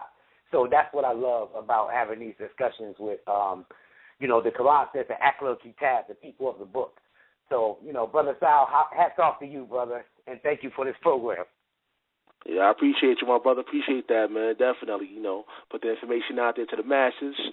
It's all about edification and people down taking down them notes. All right, guys, we got, I wish I could get to everybody. We got more people standing by, but I got to get to the final statements. I have to get to the final statements, guys. So once again, the show is archived. If you missed any part of the show, go to the website, www.blogtalkradio.com/debatetalkforyou. This is final statement time, guys. We're going to go to Mikha'el. It's going to be 7 minutes for his final statements. Let me open up his phone line. Let me set up the timer, and Mikha'el, you can go ahead. Yeah, I don't even know if it may not even take me 7 minutes, but I'd just like to say, if you listen to the show, I hope that I did my part and my small part in this huge world to edify people and help do my little part on pulling the wool off the eyes of the masses, because it is an agenda out here, man. I mean, we got so many agendas going on. One of the agendas are to hide who the children of God are, which is us. And I'm not one of those Israelites who believe that it's specifically for us. That's for the Commonwealth too. That's I don't care if you're Chinese or you German. If you accept the God of the Bible, the God of Abraham, Isaac, and Israel, then you family with me. And I also want to say, go back, check the archive. If you find out that it is something that you want to question me about that I stated, you know how to reach me. Mikha'el ben Yisrael on Facebook. My email is Mike Ward 32212, and you can hit me up there. Also, I'll be coming out with some more Hebrews in the Hood YouTube videos. I had put a little delay on them because, it was more important matters going on. But I know from the little teas I put out there, people like them. So I'll be back on there. And again, man, honestly, all I got to say is, without a shadow of a doubt, that the great horse spoken of in the scriptures is the Roman Catholic Church. Every church that spawned from her, whether you know you Roman Catholic or not, you are according to your doctrine. That's all her daughters and denominations that came out of her. And I also want to put out there that this thing is really deeper than a religious war and religion. They put it off on TV to the masses, to how you thinking, well, of course Islam, Christianity had their battles throughout the centuries. But what you never looked at was the agreements that was set up behind the scenes. A lot of times when those spats happen, it was because somebody breached the contract. You see what I'm saying? So the fact of the matter is, they all had business dealings with each other, and they fighting over a land that's neither one of theirs. That's our land, the true Israelites who are in captivity, scattered amongst the whole eastern and western hemisphere. That's the 12 tribes of Israel. The Most High is gathering us back, and we back to do our job, and that's shine light unto the world through the Most High God and His Son, Jesus the Christ, the High Priest, soon to be the King of Kings, the Lord of Lords, the whole thing, the Mashiach. And with that being said, I'd like to say peace and love to you, Brother Sal. I love you. I will continue to be a regular. We'll be doing more business together. You know what I'm saying? Business meaning as far as bringing the truth out here to the starving, the deaf, the blind, and the dumb. And basically, that's all I got to say, man. Grace and peace, shalom, shalom, in Jesus Christ's name, and Mashiach. Shalom, brother. Brother Phil, man, you can say something, brother, if you want to, man. It's your time, brother, to add something to that. Go ahead. Okay. Grace and peace to everybody. Happy Sabbath to all the Sabbath keepers. And just to, Ron, I'm up here right now looking at your YouTube stuff, and maybe I'll actually be a little bit more specific because still can't find it. But anyhow, also for the people that's still on the phone listening, it's not in the archives, but you'll see when it comes to who the Persian people is, if you do the history of them, you actually will see that is in the Nebuchadnezzar's time, talking about they actually are the current modern day Russians. Okay, so don't be confused and think that they have what Brother Ron has pointed out. They're not the Arabs or anything dealing with them. They actually are the modern day Russians. Do your research, do your history, you'll see. These are the Gentiles. But anyhow, great debate. Thank you, Sal, for having me. Praise God for this forum. That we are getting the word out to the masses. I know that we're in different subject matters, but the focus is we decrease and He increase. Just as His word says, in John 3:30. So hey, we all praise to the Most High Jesus. Let's just focus on that. Let's just stay focused on giving Him the glory. Get out of our own flesh and out of our own mind, out of our own heart.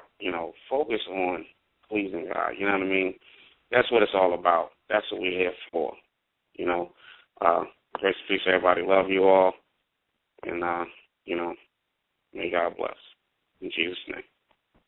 I appreciate you coming on and being a reader, on Debate Talk for you, letting your voice be heard as well. Definitely appreciate you, Mikha'el, and we definitely going to get you back in the Lions Den in the future, my brother. Appreciate that. All right, so we're going to go to LaRon right now. Once again, this is the final statement time. This is final statement time, guys, and the show is archived. So once again, if you missed any part of the show, check out the archives.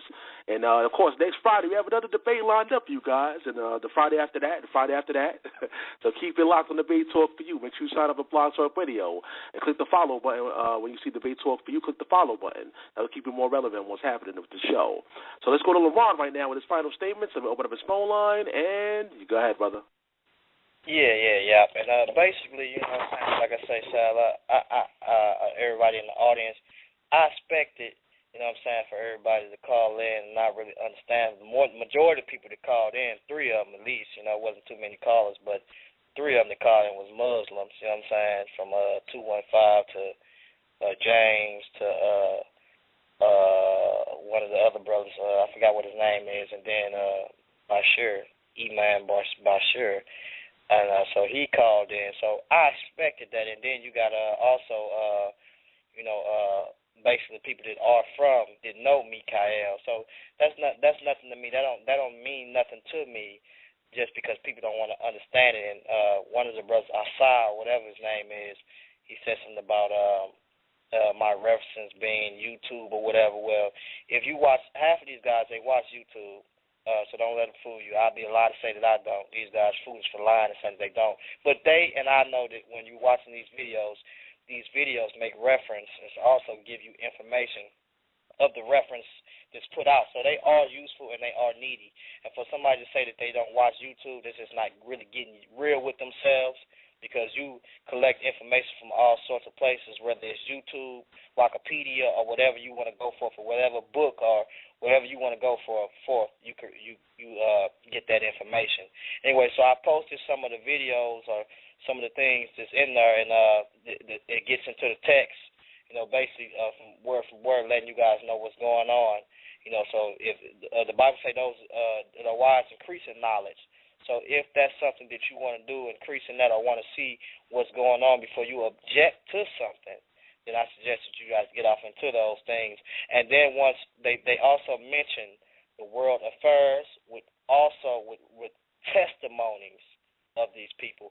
And one thing that I have realized among the black community, especially among African Americans, is that one of the things that or whether they want to call themselves African or whatever, well, among black Americans is when it comes to the Black Power movement, and that's what's going on, whether or not people like it is in the body of Christ, those that say they are in the body of Christ, or those that say they are Israel, is to make the Caucasians or any other people to be a radical people. When we know that it was people before them that was also radical, but we're moving through the times to where the Gentiles or the Caucasians are the last to be here before the AntiChrist comes to be in rule. So we know that the enemy will greatly move through them, as he has greatly moved through those that were in the past that caused the people to fall.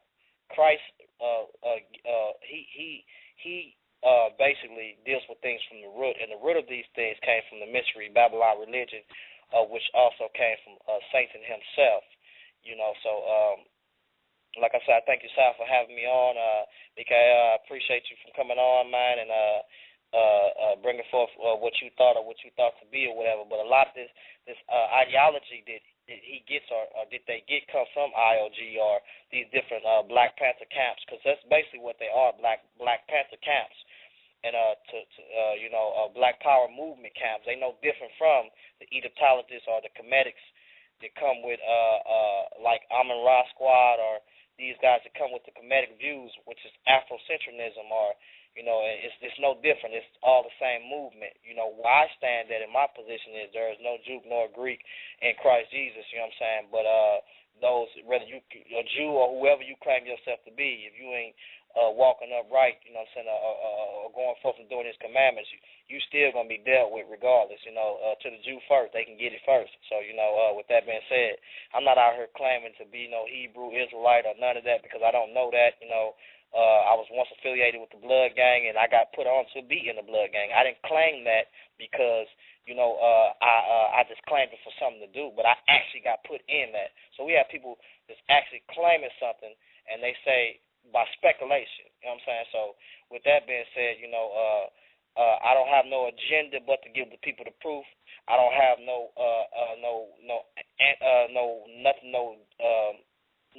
to hide behind, or saying that I'm some type of people, or my identity is in Christ, and that's all I have to give to the people is to hide behind him and let him bring forth the truth. A lot of these guys, they have agenda. And because they have agenda, they have to make themselves be some person or be something in order for them to fulfill prophecy.